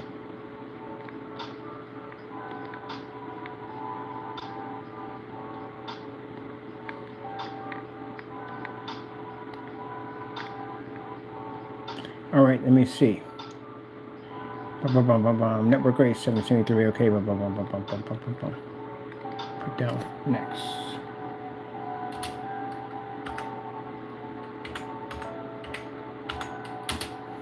Next, add.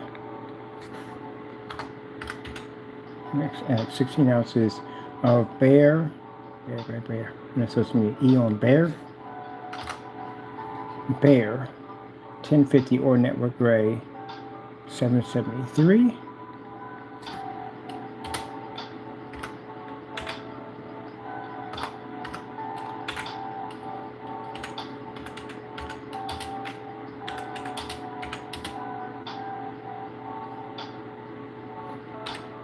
Large bowl. Large bowl.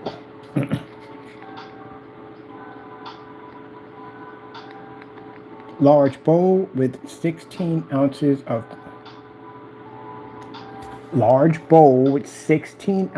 PPG Metallica silver.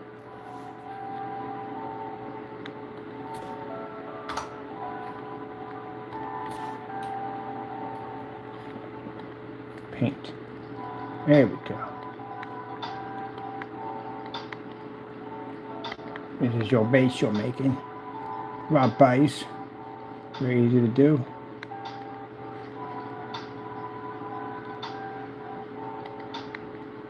My buddy was like, look, you come down to England for a bit, you'll pick it up.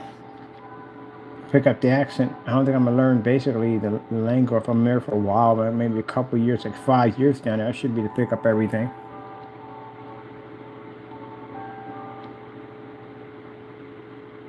I like how they say bottled water. I think it's so cool. Their accent is really cool. Right. I'll get my chance to get down there. My landlord from my other house on Town, he was from England. Man, I'm telling you, his accent was amazing. Boy, he'd say, I would say bottled water, bottled water. I like how they say it. And they got this place called, where they do customized dress suits. I do want to go and get some customized dress suits. I get suits for some occasions that pop up, but while I'm in here, being the low-key businessman. Oh, I like that. Low-key businessman. I'm a low-key businessman. The low-key businessman. What does he do? Everybody knows what I do in the building. Literally everybody knows what I do. They see my technology and know what I do. But what does he do? The new ones don't know what I do. What does he do? That guy engineered some pretty insane technology. Yeah, but I'm low-key, baby. I keep it low-key.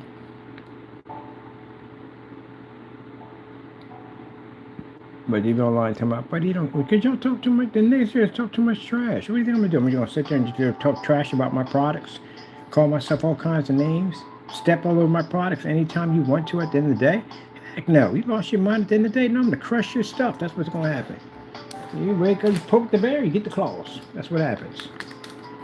I don't know what y'all used to at the end of the day. Whatchamacallit barking all kinds of dumb nonsense to me. Danny barking dumb nonsense to me.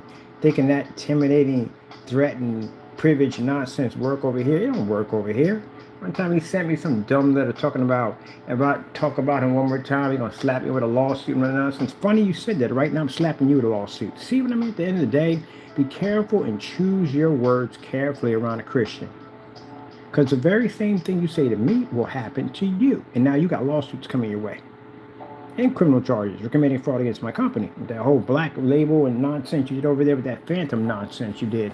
Making false statements that I basically canceled out and try to pump that and fuel the flames on that by saying that the reason why I canceled because I'm running for you because my products don't work. Yeah. All right. So be careful what you say out of your mouth, because the very thing you say, the minute you say it out of your mouth, will land directly on you. Oh, my goodness, yeah. And then send me some dumb nonsense, some fake crease and deceased load that ended up in my junk mail.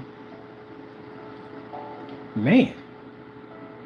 Gee whiz. I think he's used to bossing people around. You got the wrong person at the end of the day, Mr. Rogers. You got the wrong person. You really do. Got the wrong person. I am not that person at the end of the day. You think that you can push around. Maybe you're used to that in your world, but you got the wrong person at the end of the day. I'll knock you down. That's the kind of person I am. Come for me, I'll knock you right down. You won't ever challenge my products. You ever challenge my products again, man, I'll make your life miserable. I mean, I'll embarrass you every day on YouTube. I can literally drop money in your account every single day and watch you give the money back. You don't want that kind of embarrassment. So why would you challenge somebody like me? I'm used to challenging big companies. I had so many big companies that come up to my front door every single time when they challenge my products every single day. And you two freaking fruit gnats, at the end of the day, want to come up to me and challenge me. What do you think I was going to do at the end of the day? I'm going to fold over and cry and you're going to bully? Well, no, you got the wrong person. You're going to bully me at the end of the day. You can have 20,000, 40,000. It makes no difference at the end of the day. Ain't no way in the world you're going to ever get me to back down or crumble. I can reverse engineer all your product right now. Looking at your stuff, I can make all your stuff better than what it is. I don't even got to touch it and I can make your stuff better. No, you got the wrong person. He learned that himself. Went over there and I can reverse engineer all his stuff, which I did. I reverse engineer all his products. And then make a claim that was yours. That product's never been yours, ever. Ever been yours. There's so many different versions of that color, it's not even funny. You have to show yours is different. That's what the testing's for. The testing shows what makes your product different from all the others. It can be 60 different versions of black paint out there. You got to show why yours is different than out of all 60 of those paints out there. Other than that, you a dime a dozen. And somebody like me can come in easy, make your stuff that fast, that quick, because we've been in the business for a long time. You don't show any testing, like really raising the bar, showing insane, crazy testing, your stuff is easy for me to touch. If you're showing me some berserk, crazy stuff at the end of the day, I got to think about that. Like, what the freak did he do to make something react in that kind of environment? See, there you go. That's why all our tests are insane like that, because it makes it virtually impossible for anyone to say they're us. If you notice, when he made that stuff, he didn't do any of our demonstrations, nothing at all, period. Everything you were doing, noobs do. You weren't really doing anything special. I can make your stuff better than what you made it for. Easy. Give it a thin light coat, one coat application, spray on application, done. I can even make it visible if I want. That's nothing new. I'm used to seeing this. But I think he can't, and they got together, they thought at the end of the day that they were going to boss me around. And they thought that, oh, we all gang up on him. He'll definitely crack. No, you got the wrong person at the end of the day. I'm a Christian warrior. You ain't cracking nothing over here. I'll crack at the end of the day. You'll crack, but I'm not going to crack over here. I'll basically, at the end of the day, you watch me do this. While I was in that house sick with that lung disease, I crushed you guys. You canceled multiple times against my company. I brought your products over here and they failed miserably. I got you to shut down your websites at the end of the day. Afraid to open them because I would come in and buy from you. Developed all new technology that you couldn't even touch. Put challenges on that you couldn't even reach. Sold more products than you ever sold. So at the end of the day, no, you can't come across a Christian at the end of the day think you're going to break him at the end of the day. Not going to happen. Not going to happen. No. And then with the new stuff I'm engineering right now, I got stuff right now that I'm working on that nobody knows about. Yeah, some crazy stuff. Get rid of my cardboard screen, trash that, look at the white wall for a while, because I don't want the cardboard up here. I'm going to crush it all down, put it in a box. I got a chance to go take it to this unit where we go, and they basically take everything, they grind it up in this huge freaking machine that processes it all, trash and stuff like that. So I'm going to take it over there and drop it in there, so that's all done. So I got to look at the white wall for the next couple of days till the screen gets here. And then once it gets here, let the magic begin. The Halo system goes up. And then we get to hear the ooh, ah, oh. And then it'll be a challenge. The minute that freaking Halo system comes on, challenge begins. All right, let me get this right. Network gray, add 16 ounces of Bayer, 1050 or network gray, 773. Paint. Let's see the paint. Paint in a large bowl with 16 ounces of PPG silver and mix well. Yeah, I think that's what it was. Yeah, because I was reading his letters he was sending to me. I guess he felt that he just, I don't know, had this way of bossing people around. And he could talk to anybody he wanted to. And what was I supposed to do? You think I was going to basically get scared and run? Or I'll write him this letter. And I'll threaten him in this letter. And he'll get scared and he'll run. You got the wrong person, buddy.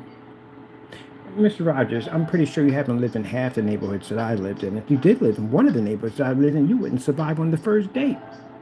No way in the world you would survive. You pack your stuff up and go. I was able to survive in some very ultra-violent neighborhoods. And at that, basically, I've had death threats, all kinds of stuff, even contracts placed on my head. When I was out there carrying on and acting up, I didn't fear it at all. I thought at the end of the day, if you live in a neighborhood like that and someone tells you that they're going to take your life, if you stay in the house, they win. I'd rather be on that corner and they shoot me dead and let everybody know in that neighborhood they shot me dead on that corner and cower in the house. I'm going to stand where I want to stand. I'm going to eat where I want to eat. I'm going to go where I want to go. If they happen to kill me, so be it. That's life. That was my attitude when I lived in that kind of neighborhood. So, again, those threats don't mean jack to me at the end of the day. I got to go to work every day. I got to go make my money. I got things I got to do. There is no way in the world I'm going to let somebody tell me they're going to put a bullet in my head. And I'm going to sit there and just, hey, so be it. You're just going to have to catch me. If you catch me, if I catch you before I catch you, I catch you before I catch you. If you get me, you get me. Then you get me, you get me. That's what happens. That's the neighborhood that I lived in. Well, they call it on-site. Yeah, I lived in those kind of neighborhoods, on-site. So I've been in situations, yeah. But I'm not going to sit there and somebody say, oh, well, I'll catch you on site. Then I guess you catch me on site. And I'll catch you on site, too. We talk about that to this day, all grown, all talking about them violent neighborhoods we lived in, ultra violent neighborhoods. I watched a man get shot to death. Walked out the door on a Saturday and watched a man get shot in his chest, right in front of the door. And looking at the guy looking back at me, and I got my hand on my holster. I got the door open, but I got my hand on my holster, thinking, oh, he's a witness. That's the first thing thinking. He's probably going to shoot me too, but I'm probably going to get him before he gets me. And he didn't. He just got in the car and drove off. And I was like, well, that's it. Walked down the street. I'm not getting involved in that. It's none of my freaking business because I don't even know what went on between them. So that's it. Besides, it was a small neighborhood. People knew everybody. So his people were already there coming up on there anyway, figure out what happened. But yeah, I watched it after somebody get shot right out the door. I was like, Never know what you coming into. That's what's interesting about it when you live in neighborhoods like that. You never know what you're going to open up a door to. Never know. But I'm pretty sure you never lived in a violent neighborhood like that.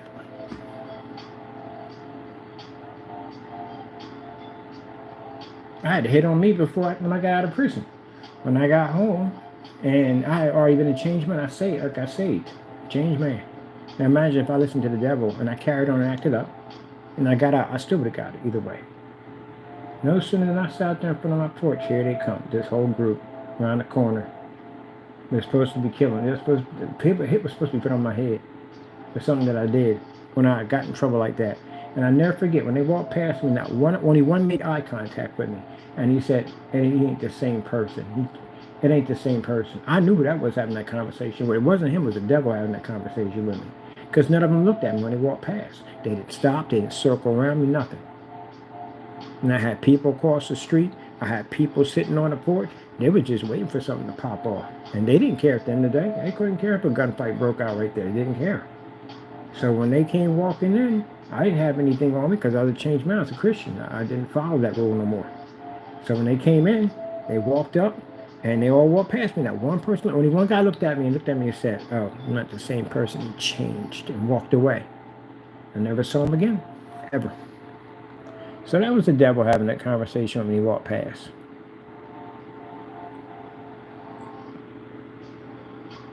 No, never saw him again. Couldn't touch me. Couldn't put your hands on me because, again, I serve God. Can't touch him. So I said, I don't fear you. I don't fear you, man. I've been through all kinds of crazy stuff. I've seen man and I've seen demons. I've seen it all. I was telling sister's son likes to wear these heavy metal t-shirts with all these weird stuff on it. Like, man, don't wear stuff like that. You invite stuff to you. Tell him some stories and make the hair stand up on the back of his neck. He's ready to turn the lights out now. Yeah, you should be, because you'd be surprised for sitting across you in the dark, staring right back at you. See, they can't mess with Christians at the end of the day because they're not supposed to be in there, but they're in there watching you. If you're not a saved person at the end of the day, because they know you're not saved. Yep. You never know what's sitting in your room in the corner staring right back at you. You never know what's watching you when you sleep either. That's why you pray when you go to sleep. Ask the Lord to watch over you. And don't do dumb stuff. It scares me at the end of the day to think what was watching me in my sleep when I was out there carrying on out there in the streets. Go home, lay down, go to sleep. I turn all my lights out. Never know what was watching me. And when I walked out that door, it was walking right behind me. Don't know. But I know something was out there watching me. I know it. Let me see. Large bowl, mixed well. Yeah, you never know. That's why you pray. Let's see, mixed well.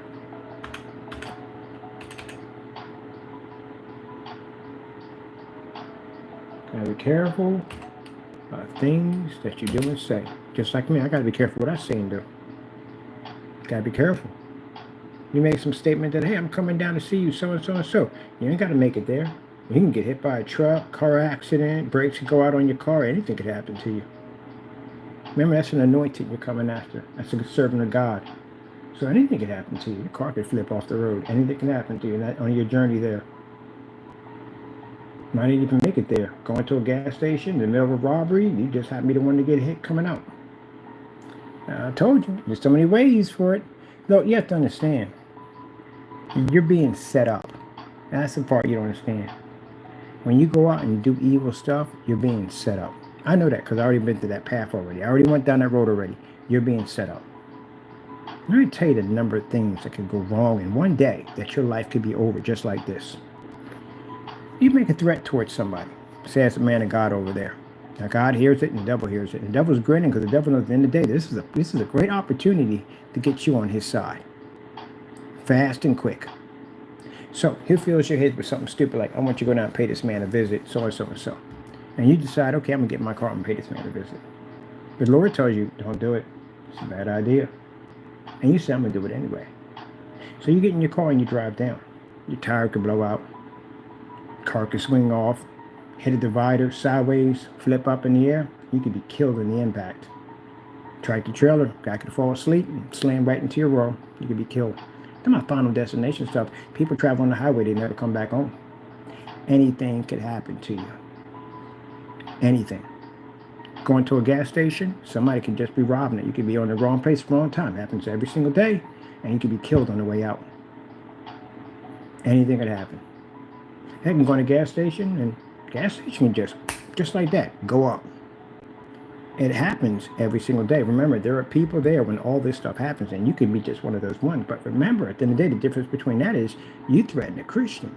And if a Christian sits there and goes before the Lord and puts you in the Lord's hand and says, Lord, I need protection against this person, you don't want to know what's coming for you. So at any given time, or your heart could stop beating. You could have a stroke before you even get out the door. Be paralyzed from the neck down. A number of things could happen to you. So you have to remember, you put yourself in that situation. And the reason why I can speak that, because it happened to me. I know this very, very well. I know what happens when you threaten a Christian and you mess with them, what happens to you. And the devil the whole entire time is pumping your mind because he knows this is going to happen to you. He knows what's going to happen to you at the end of the day. So he already set you up already. So when you're sitting in jail or maybe in there with him and looking at that demon at the end of the day, and you're screaming your head off because you realize that you're in a really bad place that you could never leave, he got you. He suckered you. And you became his joke of the day. I got that idiot pumped up and hyped up, and he got into a car to go after this Christian at the end of the day. And he already knows you can't harm me, you can't touch me. Well, I know he couldn't touch him, but just to get him in the car was the funny part at the end of the day. And this guy slammed right into a tractor trailer. Oh, he's right there in the corner screaming his head off. Yeah, that's what happens. Yep. You're going to play the game of chess. So for me, at the end of the day, how I know about that experience firsthand about how you talk to a Christian and how you speak to a Christian that can result to bad things happening to you is I did that myself. I got a chance to experience things as an unsaved man that give me an understanding on how God works. So if you never heard this story, I will. If you have, I'll just tell it again.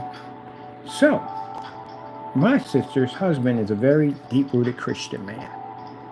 And I'm 16 years old before I got locked up and all that craziness. When I got locked up around the end of going there into 17, that's when I got locked up. Right around there, my birthday coming in there 17. So I remember I spent my 18th birthday in lockup. So he comes over, very nice guy. All he wanted to do was just have us come down, sit down, and order some pizza, and we were all sit down together and watch a movie together. But no, me being 16 years old, being ignorant, and thinking that I have all this control and no one tells me what to do at the end of the day. I'll do whatever the freak I want to do, and no one tells me elsewise. He just asked me, would I like to sit down and have some pizza? And I said, man, if you don't get the freak out of my face while I shoot you in the face. Yeah. The devil heard it. God heard it.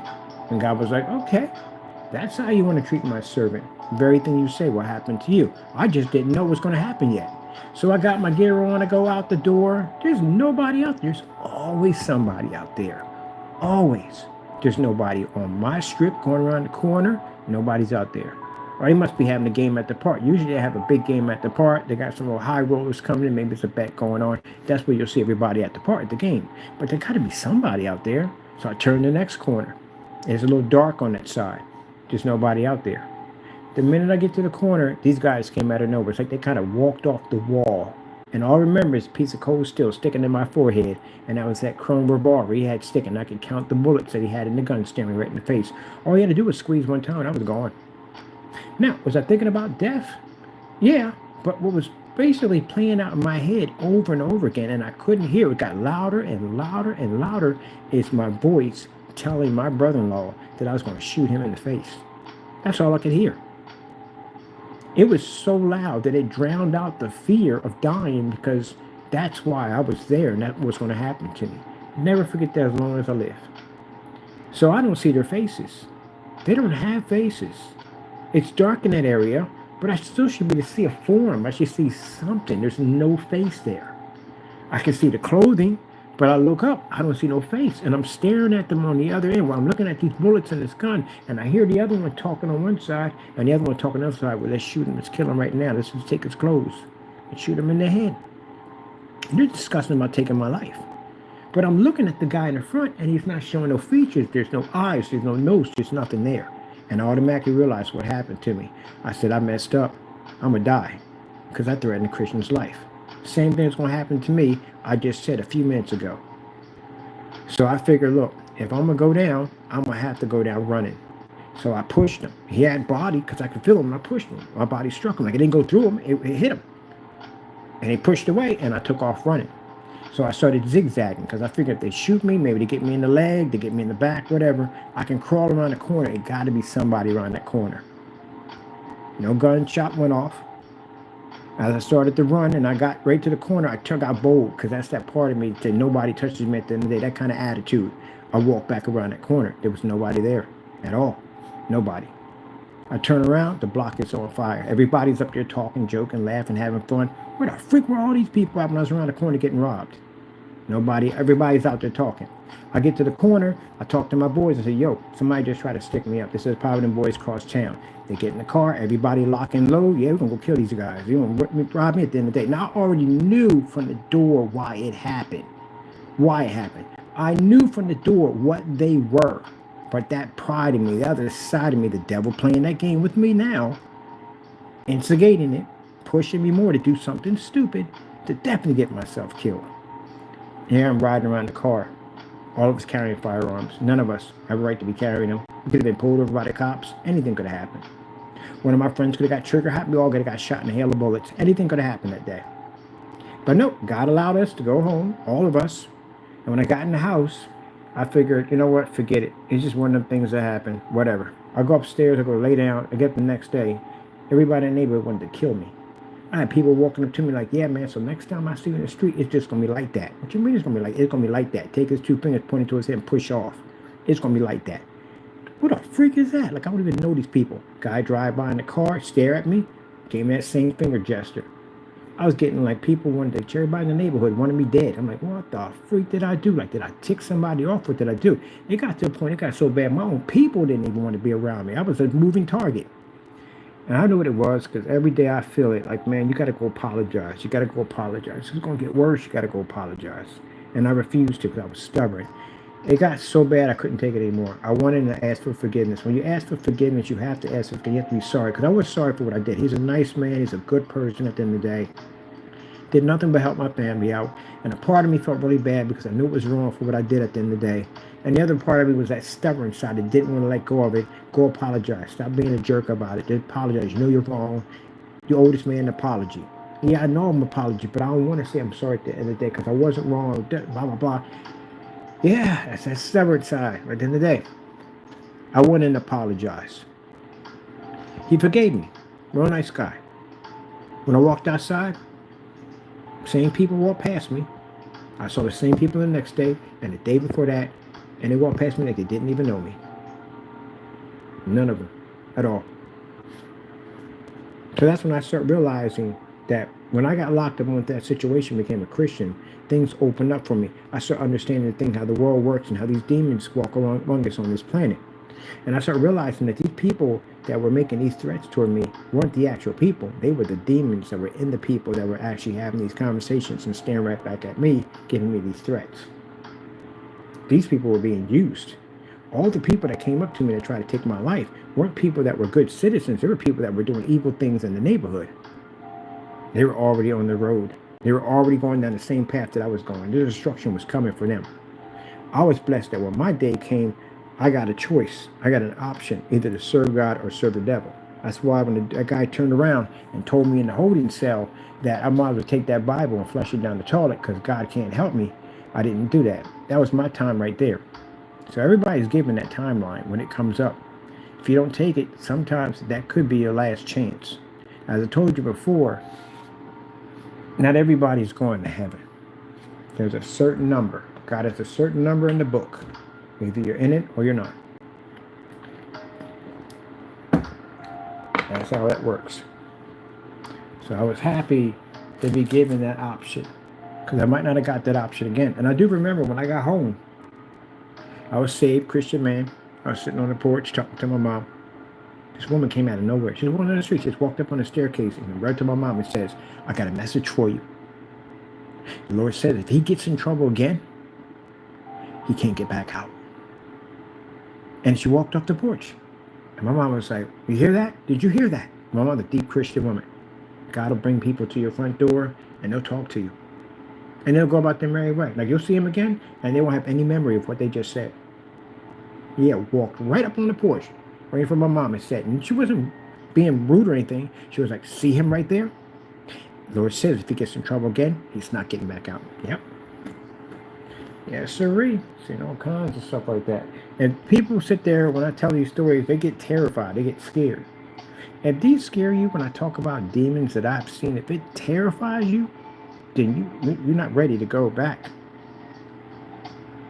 Because any Christian hears this and they go, yeah, they understand. They share their stories too. Because they don't fear it. We don't fear the devil. People that are saved, they fear the devil. When I'll be telling these stories, and man, it'd be late at night, and you gotta walk home in a dark neighborhood, and you'd be scared to death. Yeah, can you go with me? Can you go with me? Yeah, because you figure if I go with you, you're not gonna attack me, because again, I'm covered in the blood. I'm covered with Jesus. Yeah, but I'll go with you, but that's a wake-up call to tell you that you need to get in church, you need to get saved. Let me see. Yeah, because they know you. Don't think they don't know you. They know your name, they know everything about you. You don't want them to know you. You want them to know you as in a way as you're a man of God and they can't come near you, or you're a woman of God and they can't come near you. I've seen them in broad daylight. I don't think they just come out at night. I've seen them in broad daylight. Never forget that one either. Another crazy incident. Late at night they're out. They're out any time of the day. They don't got no schedule where they can only be out. Seen that with Gray 773, Bears 1050, or either one, but not both. 16 ounces of PPG silver metallic paint from Home Depot. Next, add in 16 ounces of Bear 1050 or Network Gray 773. Paint in a large bowl. Paint in a large bowl. Pour in a large bowl. Should be paint in a large bowl. Should be pour. Pour. Because it just sounds like paint, like you're going to paint the inside of the bowl. Pour. Now, they'll even try to come at me with this. I'm going to say, well, if you call yourself, this is my ingredients at the end of the day. It's not yours. It has nothing to do with your product in any way whatsoever. It's an upgrade version of Additional One 2.0. That's what it is. And again, if you're honest with your customers getting on that topic and you basically did these tests, then you would not have to basically question me about this at the end of the day. Because your product wouldn't match it. All right, pour paint, okay. Pour paint into in a large bowl, with 16 ounces of Metallica, PVG Metallica silver, mixed well. Okay, and now we're going to add some of the silver ingredients. You can get this over at Lowe's or any hobby shop.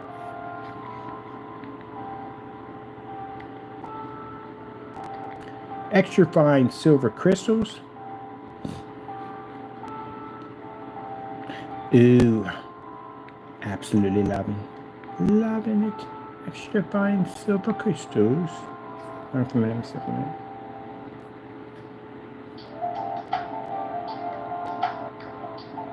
$10 stops away. Okay, that'll be your soon. Order some crazy. I can't wait to check them out. They're for this PC right here. It's for the power system I'm building. I bought some crazy USB cables. They got this kind of energy charge effect to them, so it work nice for this PC over here we're building. So I want to test one of them out before I buy a bunch of them, so I know exactly what they do. All right, let's go over here.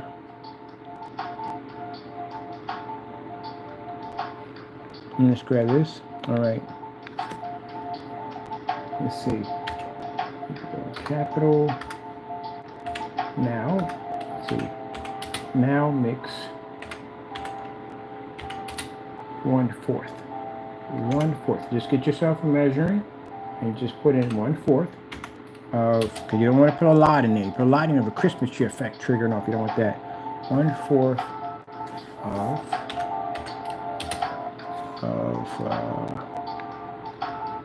extra fine silver crystals. Now you can get this anywhere. You get it at Home Depot, you can get it at Amazon, anywhere. Not hard to find these things. This gives you an option where we can get those from there. Okay. And mix well. Now we're going to be making this on camera, live. We're going to be putting this against our product, so you can all see what we have in it. This is under George. This is supposed to be under George. George. Hey, George. There we go. So we got right there.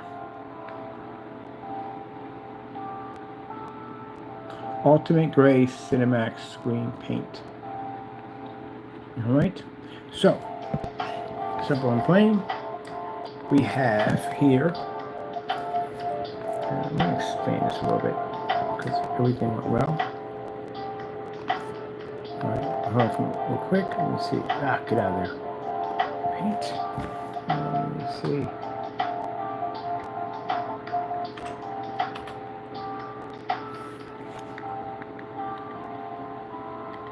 This ingredient makes, we forgot something. I literally forgot something in there. Forgot the toner.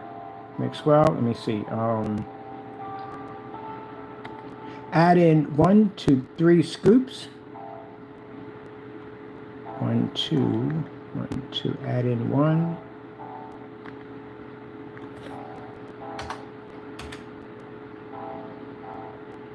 2.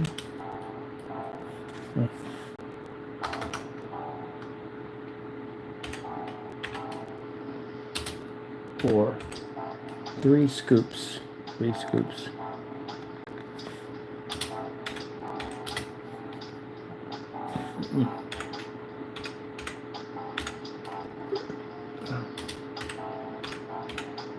Paint. Really make no difference which one you use. Paint. Don't put powder in it. Somebody put powder in this stuff. It didn't mix well. That's where you get that discoloration comes from. When they put powder into it. But see, the thing about it is that even if you do mix powder into something, it should dissolve. Especially if it's in water, it should dissolve. But if there's something there like an oil kind of substance that causes water and oil to separate, this is where you're going to have the problem where it doesn't mix well. That's why I said that when, looking at his product and when he painted the screen down, and it was black in the container, but it came up gray, and then he's constantly got to stir it. There's instructions telling you to keep stirring it over and over again between each paint. That's because it's a separation going on in there. So you have to think to yourself, what causes paint to separate? There has to be something in there that causes it that doesn't marry well. Now, from previous history of seeing products that he's made, he's put body gel in it. Body gel has oil in it. Oil causes separation between water. So basically, if he's mixing this product and the instructions are constantly telling you to mix well between each application because this stuff separates quickly, that means at the end of the day, there's oil in it. That's how we know. Because that's the only reaction that would give that off. We'll do a little experiment. We'll show you. We'll get a powder substance. We'll put it in some water. Because what he's trying to do is he's trying to make a kind of a thin-like coating. That's why he kept saying the same word, thin-like, skin-like coating. If you listen to it, he repeats it multiple times. That's why it's very watery, because he adds water into it. Now, the first one, which was the goopity-goop, had a lot of water in it. It lied in that one. It said something about the polymers and something about how it causes separation when you get it. Of course it's going to cause separation because there's water in it. But he's saying it's used as a delivery system, so that way the paint doesn't evaporate. Mind you, we got that on recording. So if you say you didn't say it, I got it on recording. So that was the first one. So basically the customers were just basically getting 16 ounces of paint and 16 ounces of water. You were just getting ripped off. All right, now, Let's go a little farther into the stuff he has now. Now, that stuff, when he was painting it down, was smearing all over. In mine, this other stuff, he had something like 4 applications, different colors he was putting down. The first one was kind of oily because it smeared all over the screen. That was just to get the surface wet, so that didn't make any sense at all, period. Why would you have to take paint to wet the surface before you can paint the surface? You just take a sponge and you put some water in it, squeeze it nice and tight, and then you wet down the surface if that's required. But you would use the very same paint they use to paint the screen to wet the screen. It's pointless. It's a headache. But anyway, so he had 4 different mixtures that came with it. If you said you didn't have it, I got it on recording. 4 different mixtures on it. And in those 4 different mixtures, the first one came down really oily because you were not even painting it. The roller wasn't even spinning. It was just pushing it all over the place and was showing smear marks all over the screen. This is why you suggested to do a heavy roll first and then do a light roll. A light roll is required when you don't want to add too much friction to the surface, because if you add any friction to the surface, this is going to cause the paint to separate. That's why you do a lighter roll. I know that because I paint over childproof screens, and it's the first thing that pops up when we do a childproof screen. If we go heavy on it, it'll show the previous screen on the other side. So you have to basically go light over it, so basically you don't cause any friction to the screen to disrupt the surface on the opposite side, so you can actually coat it better. I know this stuff already. He's probably sitting there right now thinking, gee whiz, this guy's sitting in my head right now, rent free. Yeah, I know this stuff. I have experience in the field. I've done it for years. I know this stuff. I've seen people mix water in their paints. It ain't the first time I've been to a form site and see somebody put a bunch of water in their paint. We've seen it before. They do it to try to make the paint seem like it has a different kind of texture to it, so it seems different than a paint that may be more thicker. Only problem is when you do a thinner paint, one of the problems you're going to run into is that it's going to have a very hard time covering up imperfections that may be in the surface. That's the problem.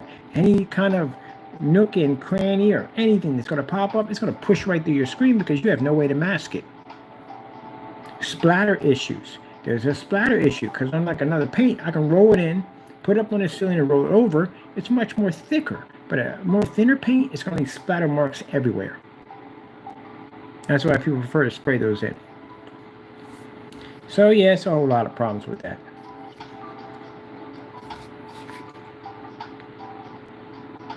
And then there's the coverage issue, which again, I don't know how you can have a paint that thin and only achieve a cover area of 120 inches.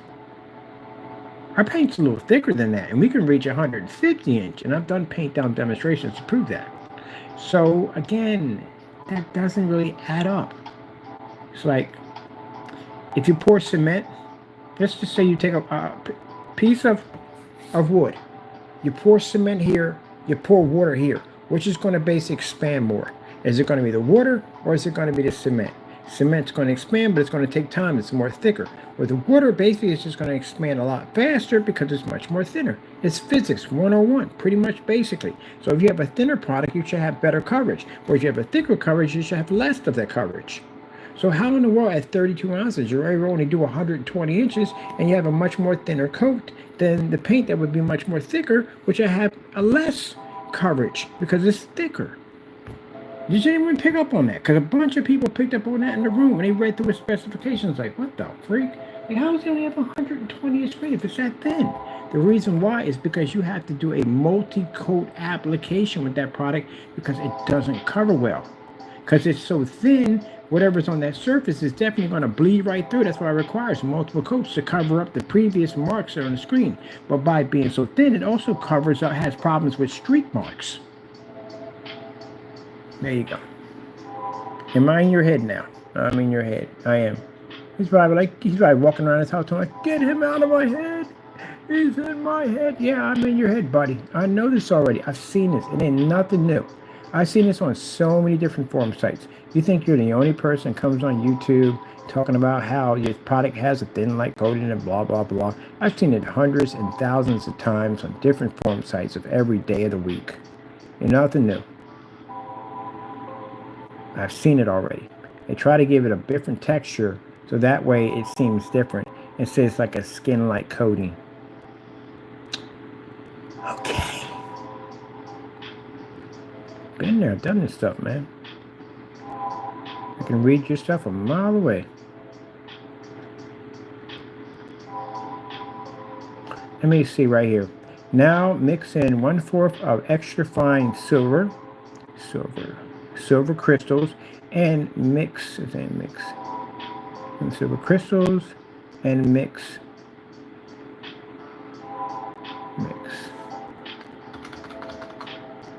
and it should be mix and add. It should be add and add. It should be and add.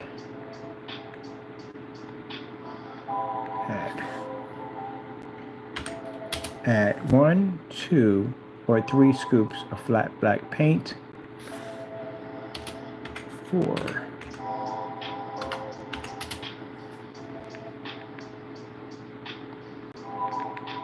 Screen paint tone.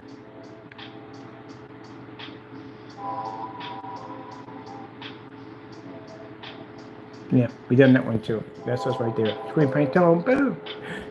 Boom. That's what we do. It's what we do. It's what we do. So let's grab it right there. For screen paint tones, gives you your tone. We did that. I did a whole topic on that right there for you. Right there for you. Here we go. Now, I'm going to expand this a little bit because I want to add something here. I'm going to make this a little bit more extra. Extra for you guys. Extra. There we go. Let's expand that up a little better. And let's come over here and let's get this right here. Let's bring this down here. North Carolina. I got some people. I got a lot of friends in North Carolina. I got family in North Carolina. I got a military station out there in North Carolina. I love that accent. North Carolina accent, Kentucky accent. Oh, what's that accent? Man, goodness. Kansas City, that's another one. Or I got that country accent. I got family up that way. Got family just everywhere. There's 10 of us. And we branch out. Let me see. Let's see. FLE flat black. Paint for screen paint tone.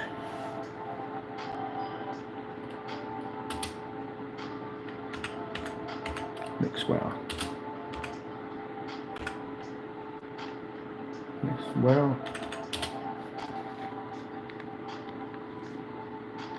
When adding your selection of 1, 2, or 3 scoops.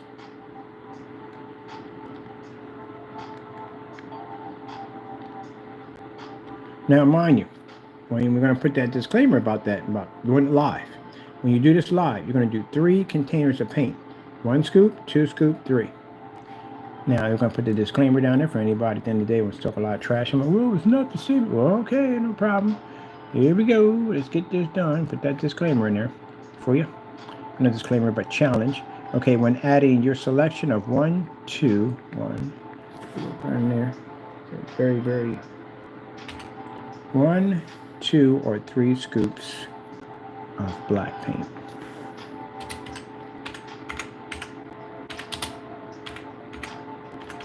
So happy, got us good. We got so much stuff lined up this year. It's not even funny. I cannot wait. We got all these places we got to be at to show off this technology. Oh man, we get the screen in here, put the Halo system in, get the floor expanded out, bring the projectors in for that, get that thing fixed over. The new screen we're going to put over there, get that done. Finish off the desk, get all that finished. I should be done probably around Christmas, have everything finished and done. Can't wait. We'll be ready for the new year. So then I'll be on site. You just be seeing Mr. Bird pop out the door, got my bag with my company's logo on it. Got our screens and stuff, got our projectors. Go set up door demonstrations. Yes. Yes. Naysayers be going to court. Everything would just be perfect. Because your haters at the end of the day thinking that you know I'm talking about the other haters. If you're thinking at the end of the day, oh, it's our you ain't got no opportunities. Your opportunities are gone, Booba Bear. You're going to jail. I'm going to make sure of that 100%. You're not going to interfere with anything we're doing this year. You're not going to contact any of the companies or business we're dealing with, because anybody does that, guess what? We're going to track your whereabouts down. We're going to drag you in jail. That's what's going to happen. You're going to get sued for it. And these 5 people that we got already ready to go, we're going to make an example of them of why you don't touch my company at the end of the day. And anyone we have to bring in, you're just basically They look at that like, oh, well, you had problems before. Yes, we had 5 individuals we had a problem with. Anyone new want to pop up? Guess what? It won't be hard to prosecute you because we had a problem with this before and we already had it settled. So the same fate they're going to go through, you're going to go through. So best thing to do is mind your business, stay in your lane, and be nice. If not, then guess what? Things will just get rough for you. Just simple and plain. It's not a hard thing to do. Not a hard thing to do. If you want to come at me at the end of the day, then make something worth my time. Beat at least 20 of those challenges, and then we'll come down and let's go do this. Other than that, I got things to do. I'm busy. But if you want to do stuff like break the law and carry on and act up and touch copyrights and stuff, then that, you're going to jail. That's all to it. And I'm just going to sue the daylights out of you. It's not worth it. Life is too short to be spending it behind bars. It really is. There are other things you can do with your time.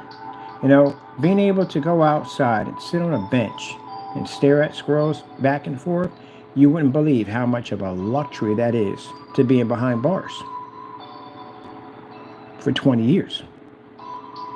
So think about that. Next time you're sitting in a car and just looking out a window or whatever you may be doing, just doing this. Remember the luxury you have right now, because it can be taken away from you. I watched that video of this guy who did some time in jail. And what's the first thing he did when he get home? Ate food, ate some decent food, go run out in the rain, sit out in the park. Just do simple stuff that people do every single day that they literally take for granted. You don't understand what you got until you lose it. So let me see, when you add your selection of 1 or 2 sweet greens and black paint. Okay.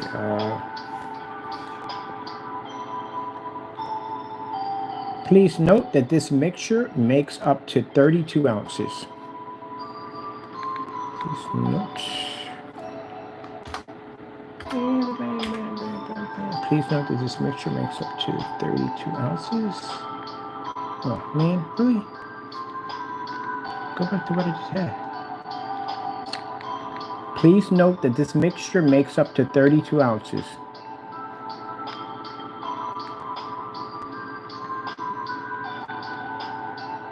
Alright, why is my music so loud? Sheesh. Alright, please note.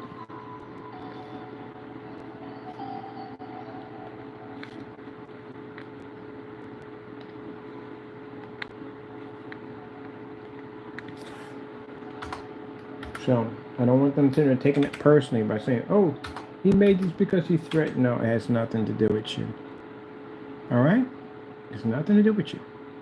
What do we care? Again, we have cancellations on you. Do I have to remind you that we have cancels on you, okay? So it's nothing to do with you. We need a high-grade paint to put against our own products. We're making this to put against our own products.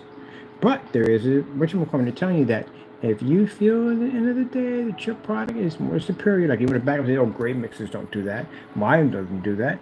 That's understandable. People are going to say that. Mine doesn't do that, right? Okay. All right. With that being said, well, that's why we're going to put this down here for you. Be nice. Oh, no. Wait, the wrong one. I keep forgetting the wrong one. I'm going to put this nice big old disclaimer unit down here for you. There we go. Nice little section in here for you.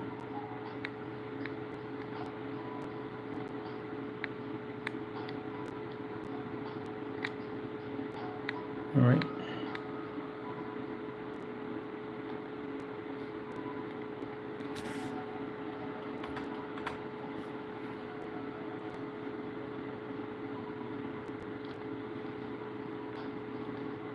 Challenge.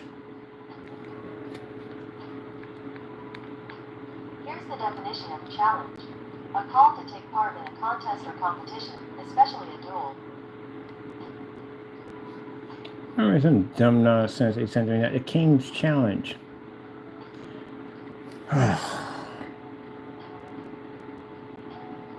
had to read that and rub my eyes like, really? What you gonna do next? Have a contest? You can race each other to the block. Who's the fastest? Jeez, man. Seriously, y'all got nothing better to do than send me dumb stuff at the King's Challenge. Oh my goodness.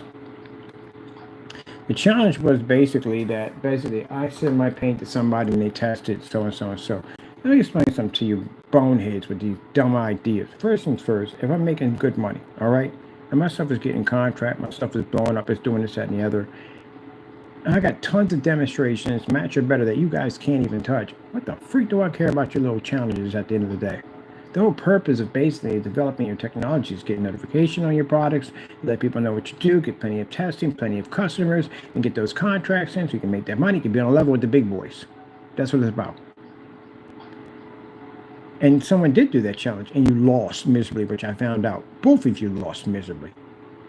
So, with that being said, yeah. And then you got mad at the guy who did the test, and you jumped on him. So we passed that one already. But the simple fact that you canceled your orders against me clearly shows that your stuff doesn't work. Oh, I forgot, I got to send that over to them, all your canceled orders. Yeah, so yeah, you don't have any contests at the end of the day. Your crap don't work. That's all to it. Challenge. And here's another one for you. Knock yourself out. Now, mind you, I'm warning, this stuff is free.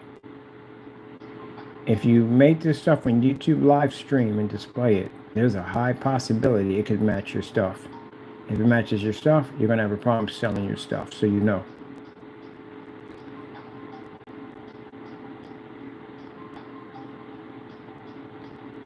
Anyone making this product must make it on YouTube live stream and must display it. So, it's not going to be nice.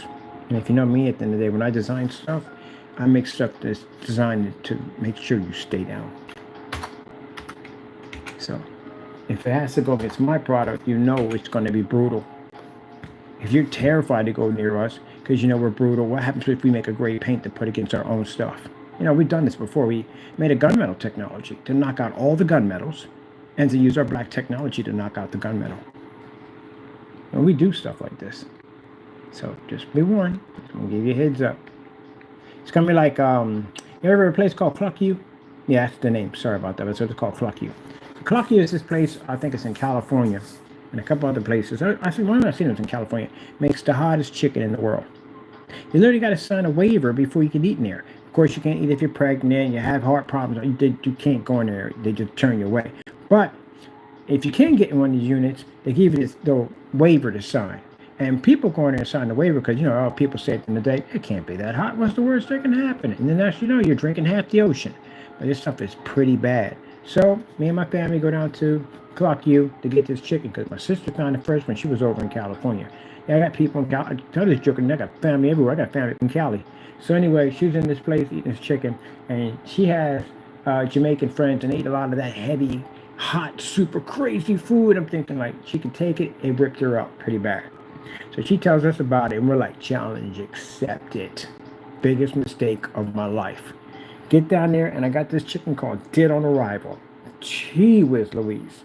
It's like when you walk in the door, you see the veterans in there with the bread and everything else, the jugs of milk. But no, you want to be big and bad. You think you can handle this, so you buy Pepsi.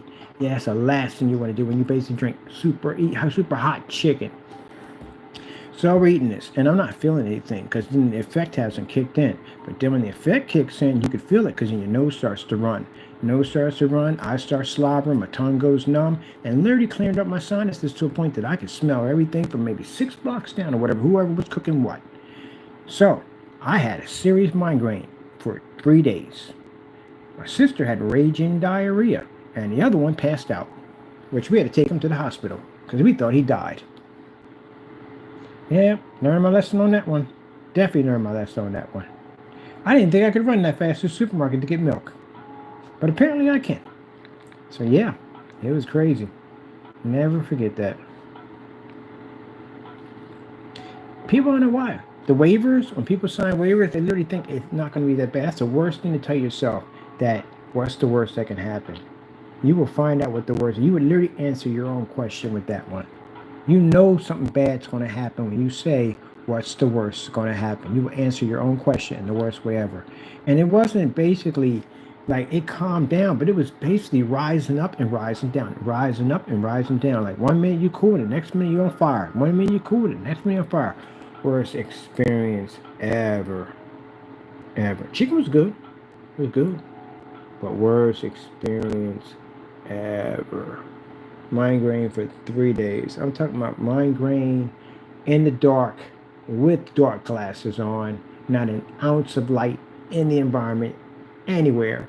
Wearing the headsets. I had to buy the headsets, the ones that they use for safety so you can't hear sound. Yeah, under blankets. Because even the sound made my head hurt. Everything made my head hurt. The light made my head hurt. Everything. It was this horrible experience. Chicken was good. It was just a horrible experience. Yeah, because we sat down at the table and the guy was like, "You new here?" And I was like, "Yeah, we're new here." And everybody looked at us like, "Oh, another victim." Yeah, we got jacked up. I don't know how that woman ate that chicken like that. She was not human at the end of the day. I had to say, "You are not human." She said, "Hun, it takes a while. Got to be here for a bit. You got to take the pain." All right, well, I'm going to go over in this corner and die real quick. Thank you so much. Hope you have a wonderful day. Jeez. So let me see right here. All right, anyone making this product must make it on YouTube, live stream, and display it. Display it. So anyone making this product.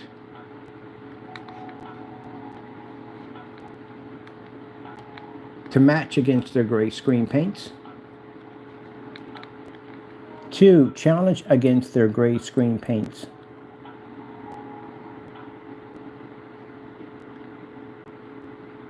To challenge against their gray screen paints. So we get this in here nicely. I like doing the disclaimers. It's paperwork. I love doing paperwork. Hold on for a minute. Gotta check something real quick. I think something got delivered.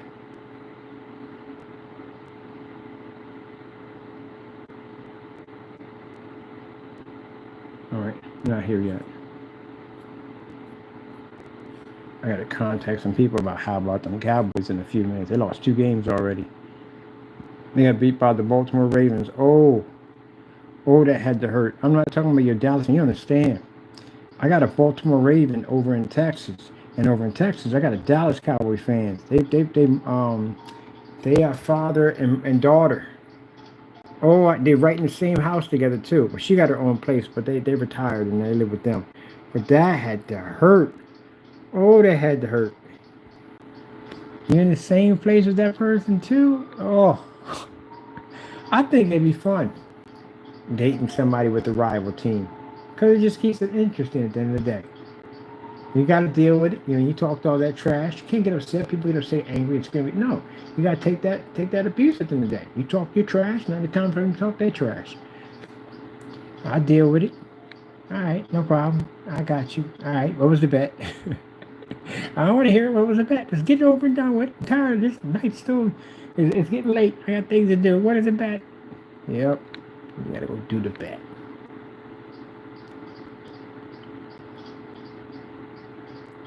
Oh, pride bets. We don't bet money. We do pride bets. Pride bets are the worst thing ever. They're the worst things ever in a pride bet. And you literally have to do dumb stuff. Dumb stuff. You could be at a restaurant and if God challenged you, you got to go out in the middle of the restaurant and you have to sing, "I'm a little teacup short," and in front of everybody. That's what I like about pride bets. The jerseys are the worst. Those are the worst. I think no. I think the teapot was actually pretty bad. But anyway, the jerseys are the worst. Too, on top of that. So if you lose, you have to wear that person's jersey for a week. Oh, yep. For a week, you got to wear that jersey. Those are pride bets. I prefer pride bets than money.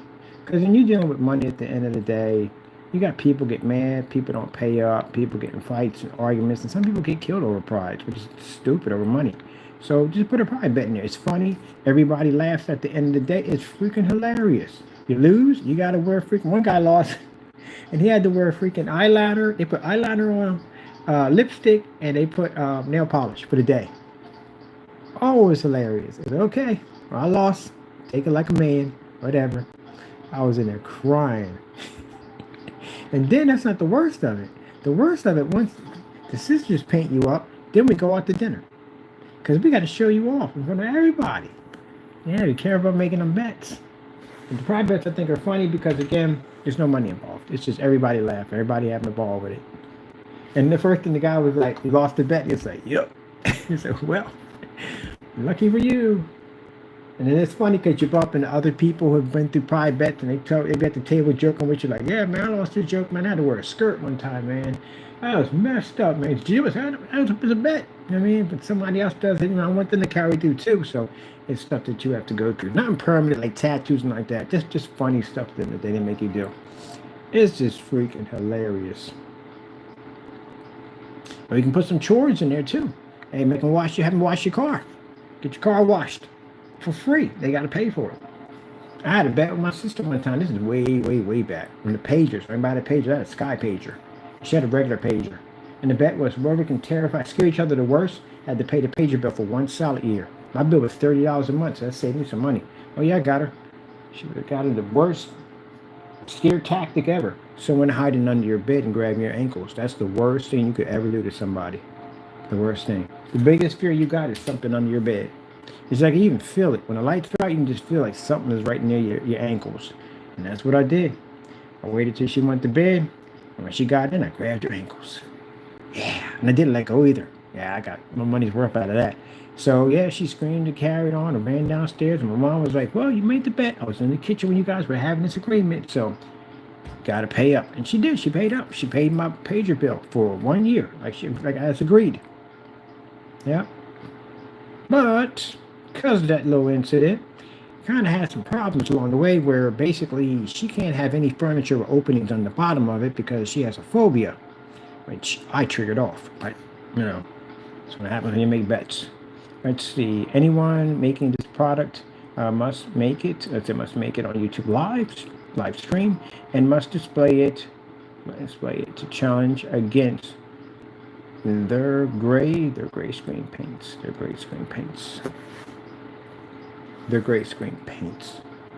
Right.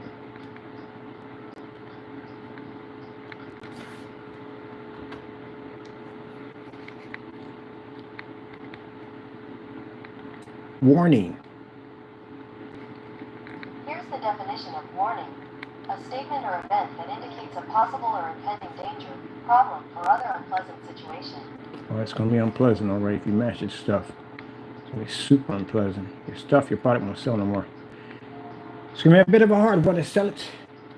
Because you know what's going to happen is, every time you make a product, you're not going to have to put it next to this to show that it won't match it. That's what's going to happen.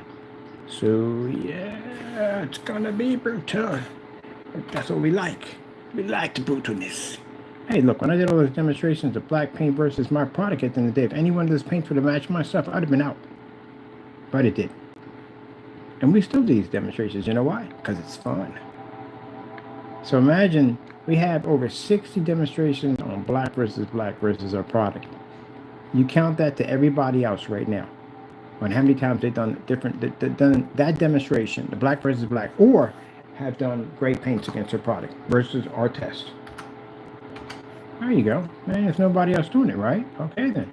That's right. And we do it every single time. So that means you have to have a lot of confidence in your product to do that. Warning.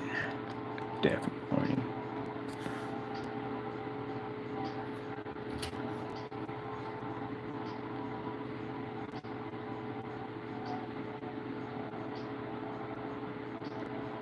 Matching this paint will destroy your entire product line due to the fact that it is free. Matching this paint will destroy your product line due to the fact that it is free.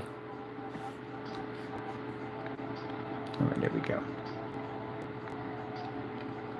The same ingredients will be posted on the other site. It'll be posted on every forum site, everywhere. Because we want people to know that we're going to do this at the Native Matcher stuff. But, you know, it will destroy it.